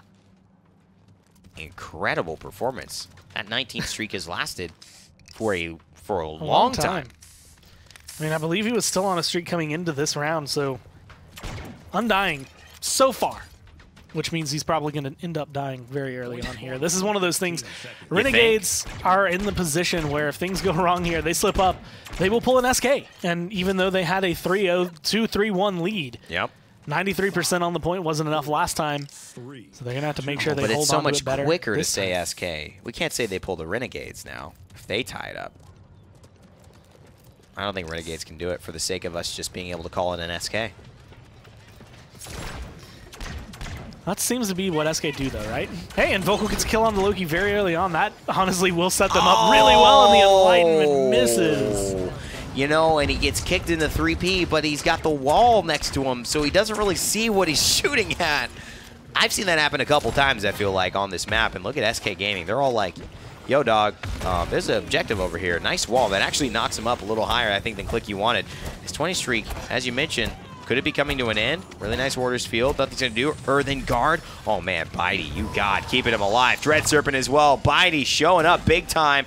But oh, so's a Solar Blessing right on cue. Uber, healing, delivery. Godlike for Click you. Can he get another one? Viral, can I get another? But Wi-Fi gets it. That's an instant seismic crash, and he has it ready to use, and that's going to be a stun. Will it be a kill? And Vocal finds Hero, and Vocal finds Moonshopper. He gets the double, and now what? The support versus the support on the point. I guess the sniper's interrupting. And so I guess they'll both back off. I was really hoping to see Viral versus Bitey on the point. That just come been in great, and punch wouldn't each it? other. I mean, if Bitey comes out on Slither, top, single-handedly gives himself and his team a third point in the map. But as of right now, Renegades come back in, still in control. At this point, I expect to see a Pyre Strike come through to get that Solar Blessing healing. And can you deal with Inara a second time? That is a good question. And it's a question that most people have found the answer to be no. But it doesn't mean that that's Renegades. They're trying to make their own destiny. You can try to live within the confines of society or break it. Break the chains, my friends. And look at that. Viral says, let me help you out. Pan says, let me tell you about Dead Zone. No healing, brother. And he finds that one 3-3. SK Gaming now. Are they making Renegades pull in SK Gaming? I mean, it's definitely looked like it. Starting to get too meta here. We're 19 minutes in, and it feels like each map has gone about that length. I think the last one was technically 13 minutes, but still, it's been patience. Felt like a 19-minute to you. Yeah. From a lot of these games. Did we start this set on Frog Isle? Making sure. It was Frog Isle. It feels like so long ago. Feels like a... You know, and guys, everyone who's listening, guys and gals, we said the first set was a 3-0, so this set had to be... Yeah.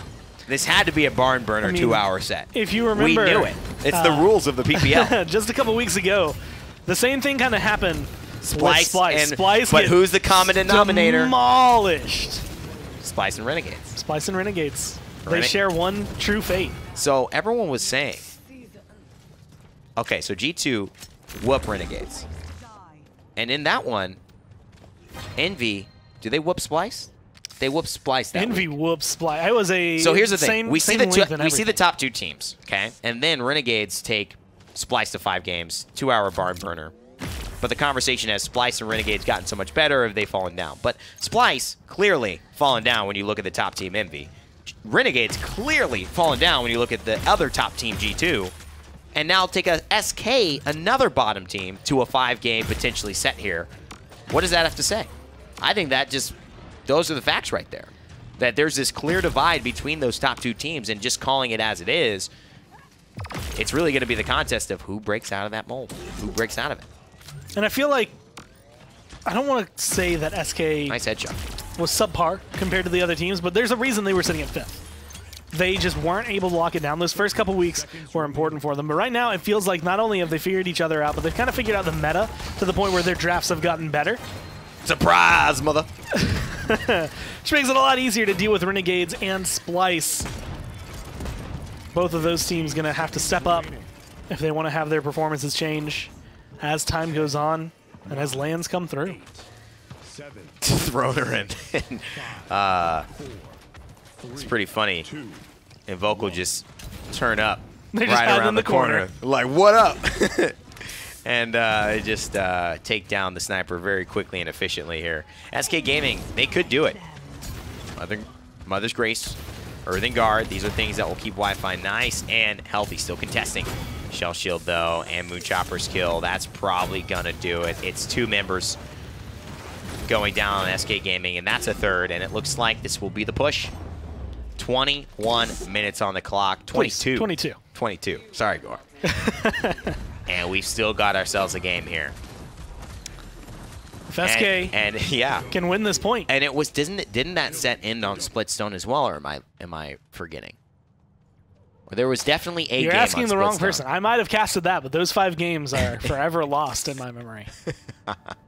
Only that they were 5 of them, and that I remember I stepped into the casting booth at around 3 p.m. after the post-show or the pre-show, and I left about 5:10 p.m. if not later. Actually, Those at are that the point it things was to probably remember. 5:20, 5:30 to That's go actually towards pretty the other hilarious. round. Let's talk about Loki and this resilience pickup here. Big plays. I mean, that is why he didn't get Dread Serpented. Yeah. He probably had resilience too at that point. I mean, the most CC thing I see him getting hit by 90% of the time. Dread Serpent or Disengage. Well, it's either, Disengage or Dread Serpent. Dread Serpent makes sense. Disengage, you spend less time knocked up, I guess, is really his goal, but I mean, you also can kind of get through that seismic crash if it happens to go your way, which might lead to an advantage here, but SK are the ones in the lead, 45, 48% as they've been standing on the point. and Volk's really turned up, man, but so is Clicky. I mean, what a game from him. Really going to hit him with that when he's swinging and hitting literally nothing. But you know, it doesn't mean that he hasn't been performing well, but I do hear you. That was not the best moment to pair that vocal compliment. And oh man, SK Gaming, are you going to do it? You're going to send it to a best of 5? Are you going to SK Gaming Renegades? I think so. Overtime's come through. Right now you're losing members, though. That's paying off the board. Can you displace Hero? Can you displace enough to make sure this goes your way? Overtime ticks down, 99%. Bad Vocal. Mama Gemma. Bad Mama Gemma says the healer's still alive, ladies and gentlemen. I know who I got to kill. I see that big turtle over there. Yeah, he's tasty. Click you've been dominating, but guess what? No viral, no click you. No click you, I see Loki. I see Loki, no Loki. And I get a game 5. SK Gaming tie it up. 2-2. We're going the distance, ladies and gentlemen. Go long. And they're right there on the point, too. Like, they're ready to jump on. They're ready to make sure it goes into overtime. And Moonchopper just happened to look slightly to the right. Doesn't get on the objective. There's a wall right in front of, I think it was Click You at the end there. So he just couldn't go through. And again, he had a great game on Hell of a Makoa. game. You ignore that Hell one of a ult. game. Every other thing he did. I mean, at one point he was, what, 19-2? I still think his KD is probably going to be some of the best. Wow. Highest number I've seen, 365,000. The only number I can think that might have been higher was 368. But that might not have been 368. That might have been 348 or 58. That might be the highest. That is definitely that's the highest that I've highest seen. or top 2 that we've seen all year. And I think ever in the PPL. 22-7 was the ending KD there for Click You. But unfortunately, it just wasn't enough. Look at everyone's KDs. It's all positive on the side of Renegades. Everyone on the side of SK, including Invogel, who popped off, is negative. By a lot, usually. Well, I think this is the note where me and Vox could sit down and have a huge conversation about the objective. This is not You Team and Vox. Deathmatch. Why? I don't This know is not why Team Vox. Deathmatch. I could hear Vox's voice talking about the objective and making sure everyone knows. Boy. Boy. You're doing the Fox clap your hands, boy meme. That's what he does all the time. Yeah, that's true. Be joining us soon here as we get closer and closer to the HRX. Big party time. Vox really loves ice mines. It's actually a quote of Vox's. He's like, give me Ice Mines or give me death. Another T-shirt coming soon. TM. Shakespeare. Give me Ice Mines or give me death. I love it, man. What time is it? 5:11. Okay. So have we been... So this is almost the exact... About the same length of this game. I mean, it's Ice Mines for the last map. So if this one goes 3-3, which it usually will, especially with the way this set's been going, then we'll be here till the end of time. It's been about 4 years since this started. If you don't remember, this was actually originally on Frog Isle. Nice and sunny area. And now we are all going to freeze to death. We've had... we're on patch 29.9. And there are no champions anymore. It's a different game. Only Paladins. This is a card game now. They actually aren't champions of the realm. They've finally been promoted. They're all now Paladins of the realm. We can go home and retire the joke. Paladins of the realm. Paladins of the realm. Paladins. A very redundant name. The name is now called Champions, Paladins of the realm. But then why is it called Champions of the Paladin?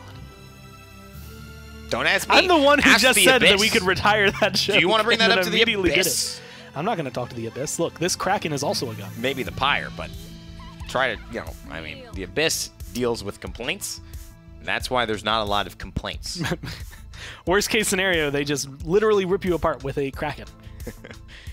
It's really not good HR office management, but it's what happens. We're trying to work with them on that. Maeve. I don't want to. Hovered over. I think, Gore, we signed you up for those extra I've seen what happens. Weekend. I mean, most of those guys haven't come back. Well, where do you think Gabby went? I don't... Yeah! Oh, my God. Gabby. This entire time, she was lost to the... Wow. Too soon, they say. Well, I think it's just soon enough. Who do you think will win this game? America and Europe, as I hold my hand over my heart. I declare allegiance to Paladins. Champions of the realm. Well, Maeve is coming through. Maeve does not have a very good win stat in the PPL. Hasn't won a lot of games. Hasn't really been played a lot of games. It's hard so to win really a lot when you don't play. Kind of equate the two That's of them. unfair, I think Bugsy Gore. was the one who tried to play him on Fnatic, and it just did not go well there. And I'm actually curious to see what talent's going to be run here, because Street Justice was what was the norm. Now it has an Execute instead of the bonus damage. So will we see anything different? No.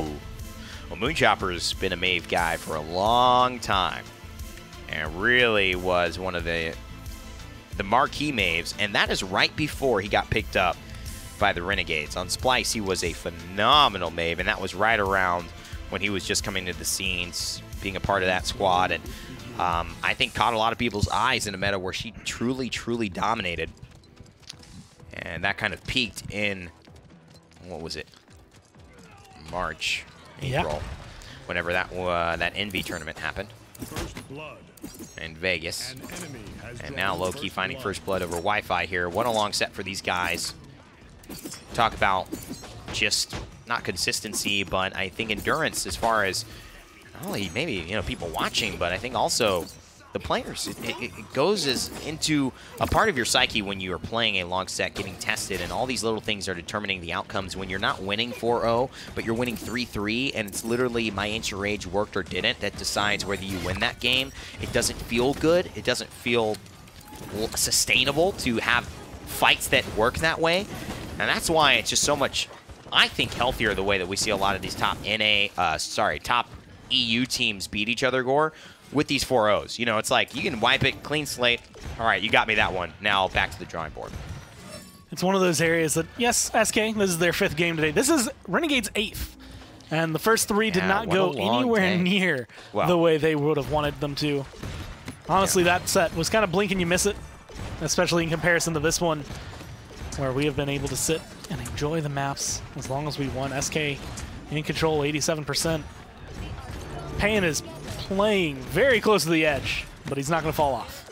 And a couple of big notes, though, for me on this set so far. I think, Payan has had good moments and looked a lot more comfortable. I'd like to see him. I don't see why he has to be any different. I don't see why he has to get Willow less. I see a lot of these times where he gets caught up against MVs or G2s and he's playing, no Willows.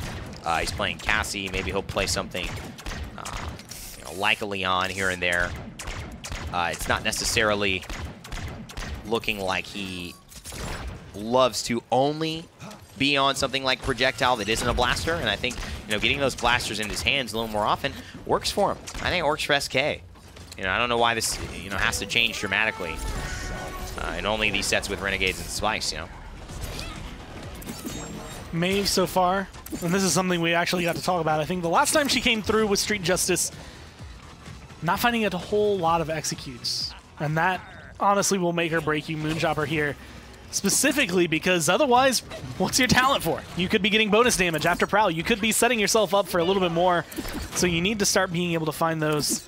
Unfortunately, for some of the people he's been looking at, especially the squishier targets. Oh, yeah. 35% is just a couple daggers. Oh, yeah. Find him. Oh, clean.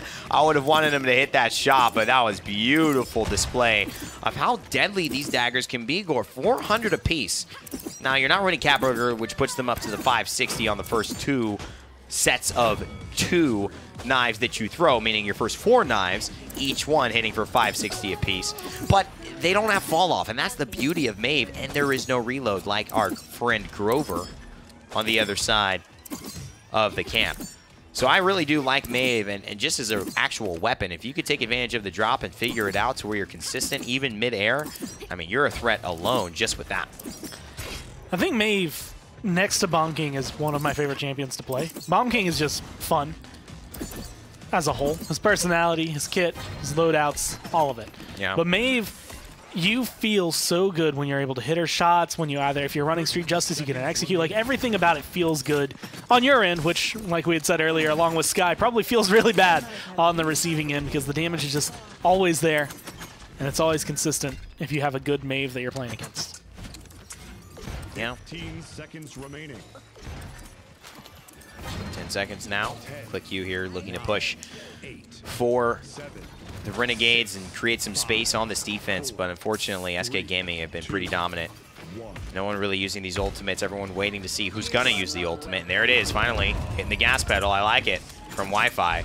Doesn't really find any kills off of it. He's the only one, and this is one of the concepts we'll see. Just one ultimate, then another ultimate, then another one, not at the same time, and it means that no one really gets max value off of surprising an enemy team and putting them on the back foot. So everyone just kind of swinging with their big anchors. And it looks like it will end up being SK Gaming, who just with momentum and with the 2 front lines, push it through. Big anchor energy. Big anchor energy, from dog. Makoa. That's it. 0-2 That's it and right 3. there. The only positive slash line on Renegades is 3, 1, and 2 from Loki. A good round from him, but I think a better round coming down from Pan and Invocal on the other side. 2 of the top 3 in terms of damage. And, I mean, Pan has been playing Willow beautifully. He's up in the air, he's playing the high ground, he's not giving up any room, and he's not making any mistakes that will be easily capitalized on by Renegades. One of those things you have to look at as a 4, 3, 2, player is 1. how do I manage these little moments where it feels like the world tilts if I do. Or, people are counting on you and your performance here to be successful as a team, and things aren't necessarily going right. How do you turn it around? Not the easiest question to answer. There's really no perfect answer. The answer is get good. Yeah, the answer might be get good, kid. Nice fireball as well. The thrower's going to make it out? No, no, no. Good fireballs, man, but not able to get the cleanup, and there's just 3 members there and only 2 from SK, and they both go down due to the pressure. Now Wi-Fi, he's going to be coming back in, but this is nowhere near the same when you don't have the healer immediately behind you or the burst that we've seen out of Furia. Maldamba, Renegades with comeback mechanic, make quick work of this point, quick work of the kills, quick work of SK, and they grab themselves one. Not necessarily tied up, but have the opportunity to. It's kind of rare. Tied it up in objectives, right? I mean, capture points. So economy will stabilize. Yes. But not exactly the easiest push. The fact that SK were able to find one is just a testament to how strong they were. All is right in the NASDAQ. I tell you what, man, if you did invest in a team and you really did have some money as far as their performance and when they would grow, who would you put it on to make the biggest rise? If you were looking to make the most money by buying the lowest and then ultimately seeing that go to the highest possible potential, then sell. You know, and the perfect example is a Team Envy who goes from a 4 or 5 team to the #1 seed. Out of Renegades and SK, who do you put your money on? You can only choose one. And why? I'd buy SK. Because I feel like Renegades have consistently been sitting at that 3rd place spot. And when you do that for one split, and then the next split you're not sitting maybe a little closer to 2nd, and then the split after you're still not sitting any closer to 2nd, I feel like your time to finally burst forward. Maybe the payout's going to be more because of that, but your time to burst forward may have passed by now. You still play phenomenally. You still have great moments, but I don't see them making that sweep. SK, on the other hand, the way they've been playing, the way they have improved from week 1 to now has been a huge swing in their favor. It's been a couple of swaps around. Obviously, you had new members, so you're getting comfortable with each other. Bitey's now playing supports all the time, which is something that I kind of can expect, honestly, and he fits the role just fine. But as long as they can find their home and feel comfortable, if there aren't any more shakeups, I feel like this team has a lot of potential. I like that answer. You know, I have a little bit of a contention on how far I think I've seen SK improve. I think they've looked different. I don't necessarily think they've improved much from what I have seen them do results-wise, but I do think that they are not as stagnant as Renegades, and I think they are a better bet as far as having a potential upside. Will that upside manifest here? Will they even win the set? I mean, that's still what we're trying to find out, because it looks like Renegades, just as they were pushed, will be the ones to push on SK. It's tied up 2-2. And what good is plundering when you got no plunder? No plunder to wonder. When you got no wonder to plunder. Part of me wonders if SK looks stagnant, or not SK, if Renegades look stagnant because of Renegades, or if Renegades look stagnant because they're pushing up against the ceiling that is G2 and Envy, right? It's so difficult to burst through that, so it's very hard in their scenario to actually show any improvement, because if G2 and Envy are also getting better, then they're just all going to take the same steps. In that same regard, SK, Renegades, and Splice could all have improved markedly this season, but G2 and Envy could both have also improved markedly and maybe even doubled the distance, so that it's an even bigger gap between those bottom 3 teams. And not to take anything away from the fact that SK, Renegades, and Splice have all improved. I mean, we know Splice have improved. It's hard to see the improvement from Renegades because they've always been the ones who are closest to G2 and obviously Envy, but this time it doesn't feel like they're very close at all. But you're right. And anything can happen in LAN season, my friend. That is the best part about it. You never know who's going to show up.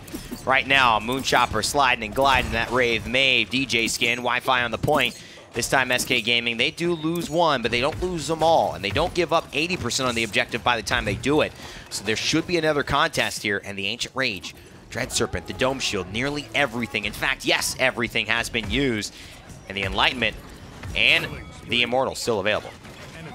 Midnight just came back. Whether or not that's going to make a big play change, you'll never know. But, I mean, losing your vision in a shooter sounds just as bad as it could be. You cannot hit anything as well unless you happen to have Cassie around to scout through it and try to find some targets. But right now, it's kills, kills, kills for Renegades. And they're still trying to set themselves up for success. It's going to be 2 front lines down, and that makes it a lot easier to be able to find a point. Yeah, not much to do. I think Renegades really just had a better capture fight, and they just managed their ults better. And this is, you know, this is what was frustrating about that Renegade Splice set, where you saw Renegades have this ability to kind of almost masterfully win a fight. And then they just stopped doing it. You know, they hit the switch, and it seemed like, you know, in game 2, right, we saw them hit that switch. And I think it was Serpent Beach, and we said, wow, this feels like something happened. You know, we had our little candlestick conversation. Feels like ages ago. And then they said, did Renegades get so much better, or did SK get so much farther away? And then the next game, they looked pretty dominant as well. And we're like, oh, wow, okay, Renegades now, they're 2-1 ahead. They look like they're cleaning up. But then they dropped in Splitstone Quarry, and they let go of a 3-1 lead. And now here, they let SK continue that momentum, get that 2-0. But now, in these last 2-point fights, it's like SK haven't been able to hold a candle. And there's no comeback mechanic. There's no change. It's just something.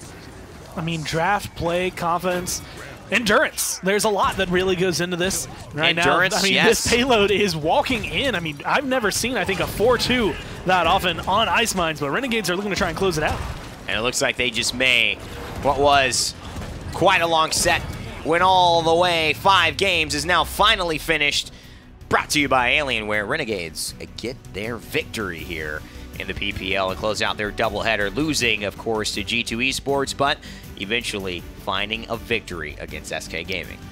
The Ice Mine's actually one of the faster maps of their set, being able to come through 2-0, 2-0, and then a 2-0 there at the end for Renegades to be able to kind of confirm it. There was a lot that went right, a lot that went wrong for both of those teams. Who was the MVP? I'm glad I don't have to answer that because I don't have one. Honestly, there was a lot that went right for both teams and for a lot of members throughout all of them. I mean, ClickU had great games, Loki had great games, Moonchopper had great games. Viral had fantastic games. Honestly, Viral was able to put out a lot of healing. Maybe he's the MVP. Do a good job. You're right. I don't know. It's very difficult to decide. I mean, everyone had a good game there. I don't know what to tell you. But over the whole set, I don't know. I really liked the way that I saw Invocal playing today. I actually did like Bitey. Bitey played Yang quite a lot, but I did like Bitey on the supports. He actually out-heals Viral in this last one, which is a little bit more of an even matchup here with the Maldamba versus the Yang. And, you know, overall, I think it's just a decent day. Rough day, I think, for Renegades to see them not really excel past SK much and really, obviously, get kicked back down to the ground away from G2. But it's a day that I think needs to happen for any team that's looking to really find out where they are. Self-awareness of where you're at. It's the only way you change directions, right? Well, now, I guess one set more overall from SK. But with a couple of wins, they don't drop down too far away from the negative number that Envy has been able to pick up. Envy is up 13, but now negative 14. There is not a lot of hope, I think, to claw up to 4th from here. I feel like SK aren't necessarily maybe locked in, but it's going to be probably the roughest end of the split that they could have. Even if they start doing well, I don't think they'll rise in the ranks. Envy versus G2 later on this week. Do not miss it. That's Friday. And that's also in the PGS where we have LATAM qualifying, which will be, you know, will Hecate and all of them find a way to return. They are down. They have to win the game, and then they have to make sure they make up the map differential. And I don't even know if it's possible. We would assume it was. But then we also have Armada and B5, Ovum's team, who's represented CIS all year long. They have to get their W. So Friday's going to be an action-packed day. Obviously, tomorrow will be an action-packed day for Europe. But Moonchopper, ladies and gentlemen, you selected is the MVP of the set today, and that's a lot of time to be the most valuable player of, and probably this performance was the most convincing here on the Mave. Again, had a fantastic performance on that Drogos earlier on to help them in that Bright Marsh game. And I forgot about that. Look at that, man. I mean, the immediate kind of confidence to be able to pounce, dash, reset with 9 lives, pounce up again, and still hit those daggers. Definitely MVP worthy for me. If you guys want to join us here at HRX, that's where you can see all these players and us live in action. HighResExpo.com, November 16th through 18th. That's coming up. It's October 2nd or 3rd right now. So truly, you have about a month and a week and a half before that's literally live. November starts the action of HRX, and if you want to go to the after party, continue it. So HRX, once you love it so much you don't want it to be over, you can go to hrxafterparty.eventbrite.com and buy your ticket. It's a great way to simultaneously give the weekend a good end and also cope with the fact that it's coming to an end and you have to go back to work or school or whatever the next day. So you can really get all of your emotions out. Yeah. Well, gather round coming up right after this, guys. So don't go anywhere. Be right over at that round table after this.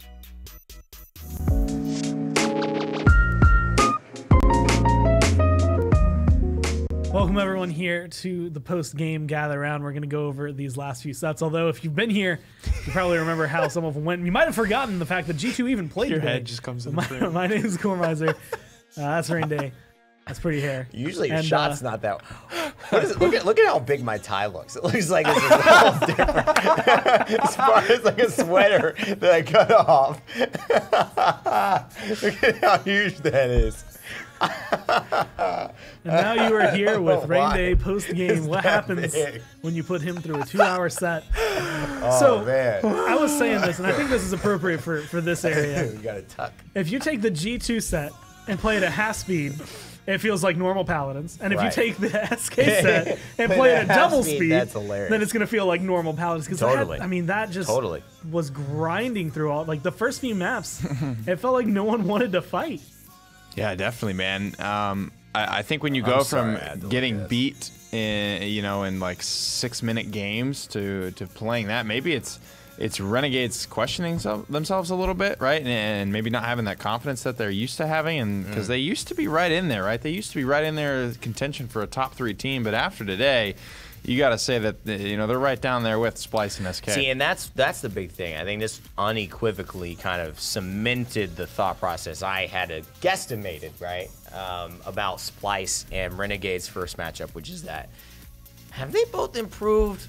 Or they both suck more kind of right now in comparison to the top teams. And it really feels like the way that they went up against G2, it felt like, and again, I made this to Gore. I did it visually, so I'll do it here. Maybe SK, Splice, and Renegades did this season. Maybe. But I think G2 and Envy did this, and if this was the original gap, maybe even did this. Like, maybe even created a bigger gap between these 3 teams. And it's a snowball, right? When you have the same players just getting better and better, and new guys making roster swaps. It's the skill ceiling that has come through. That normally it's like there is no skill ceiling, right? Because everyone on Envy, everyone on G2, everyone on Navi, like the top teams can still get better, and that's kind of scary to think about.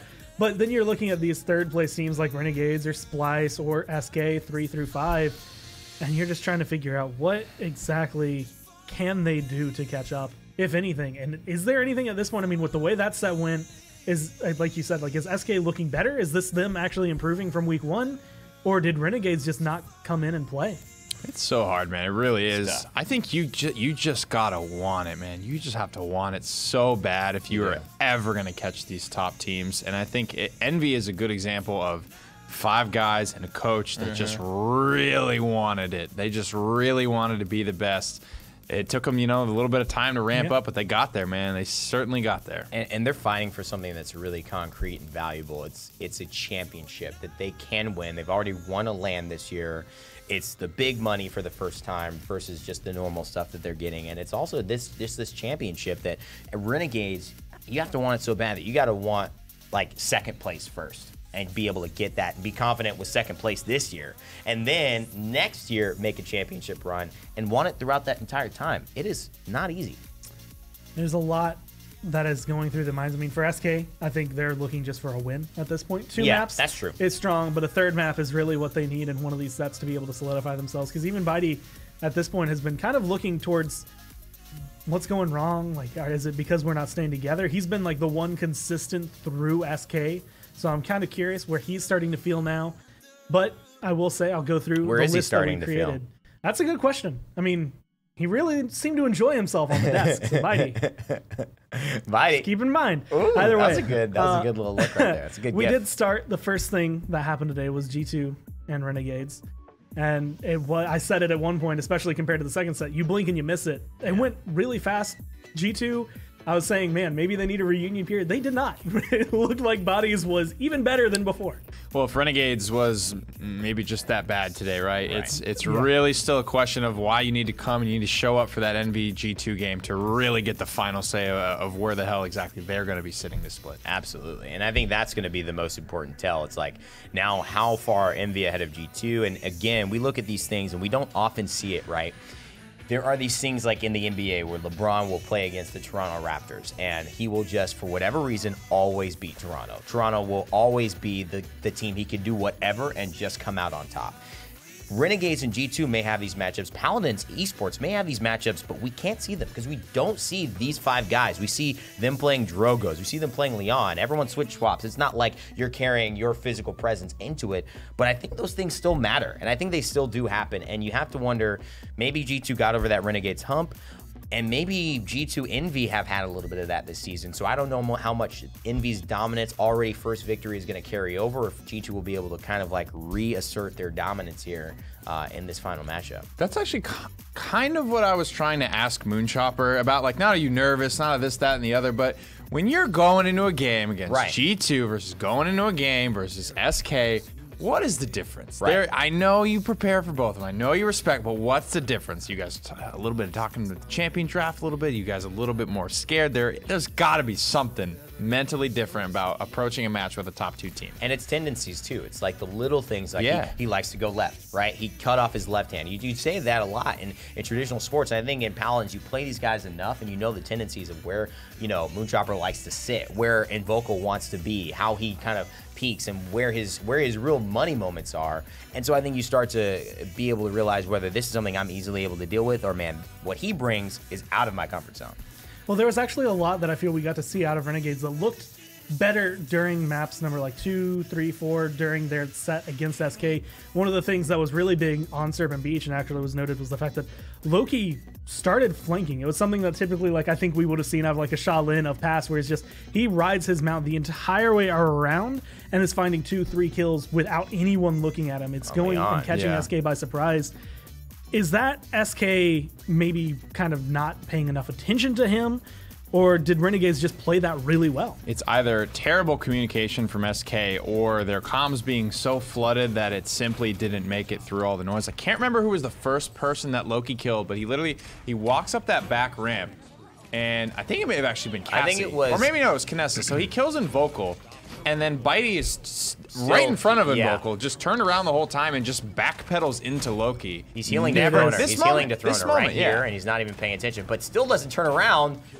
It's like if I'm Invocal, I'm like, Leon, behind. Yeah. And then my Ying should be, turning around, or someone should be adjusting, and then it was just nothing. Or Dimensional Link away, right? You feel like that's the thing, and maybe Bitey just realizes that it's better to just all die right there. I don't know. I don't think that ends up working out their way. They obviously lose that map, so baffling. Yeah. Baffling.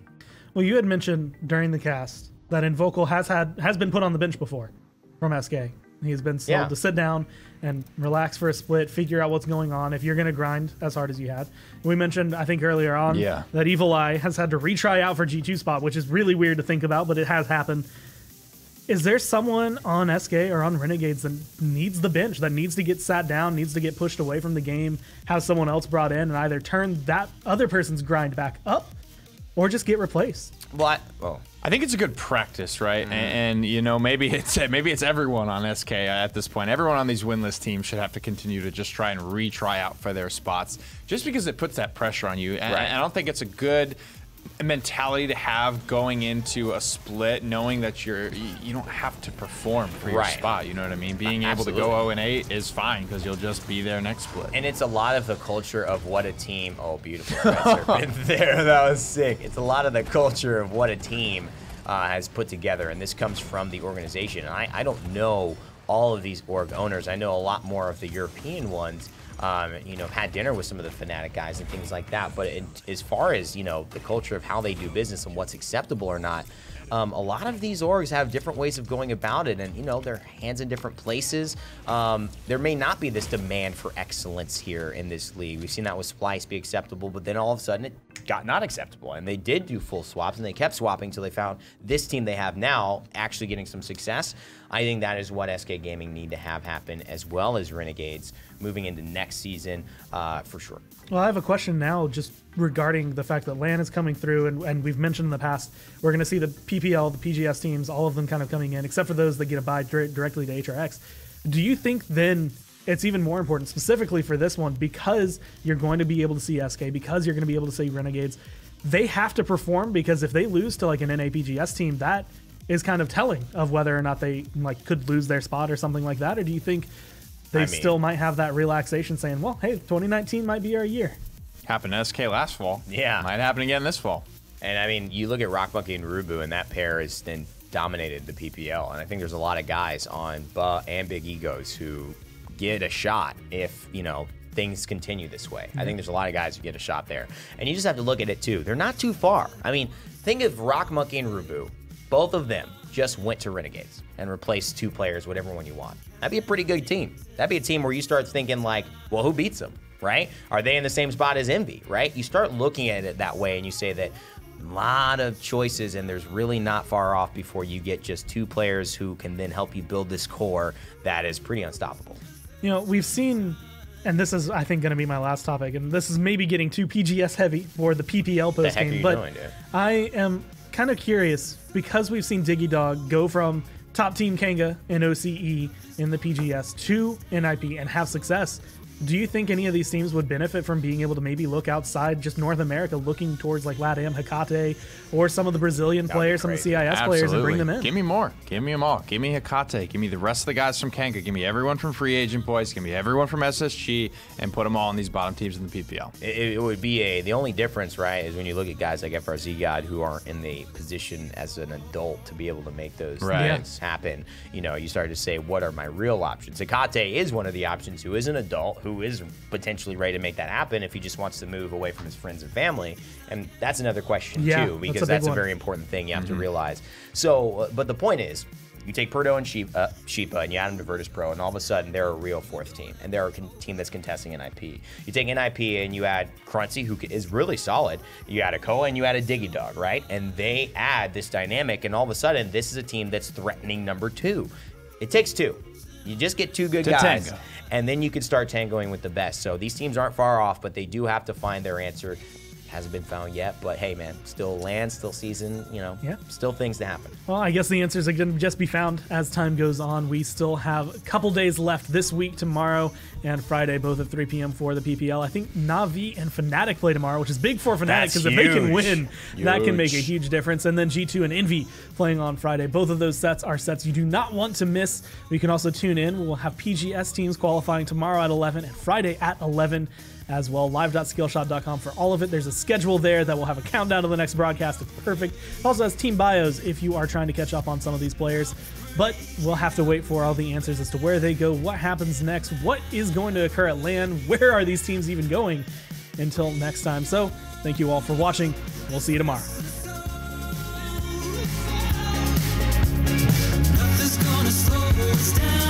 This is email from Auburn.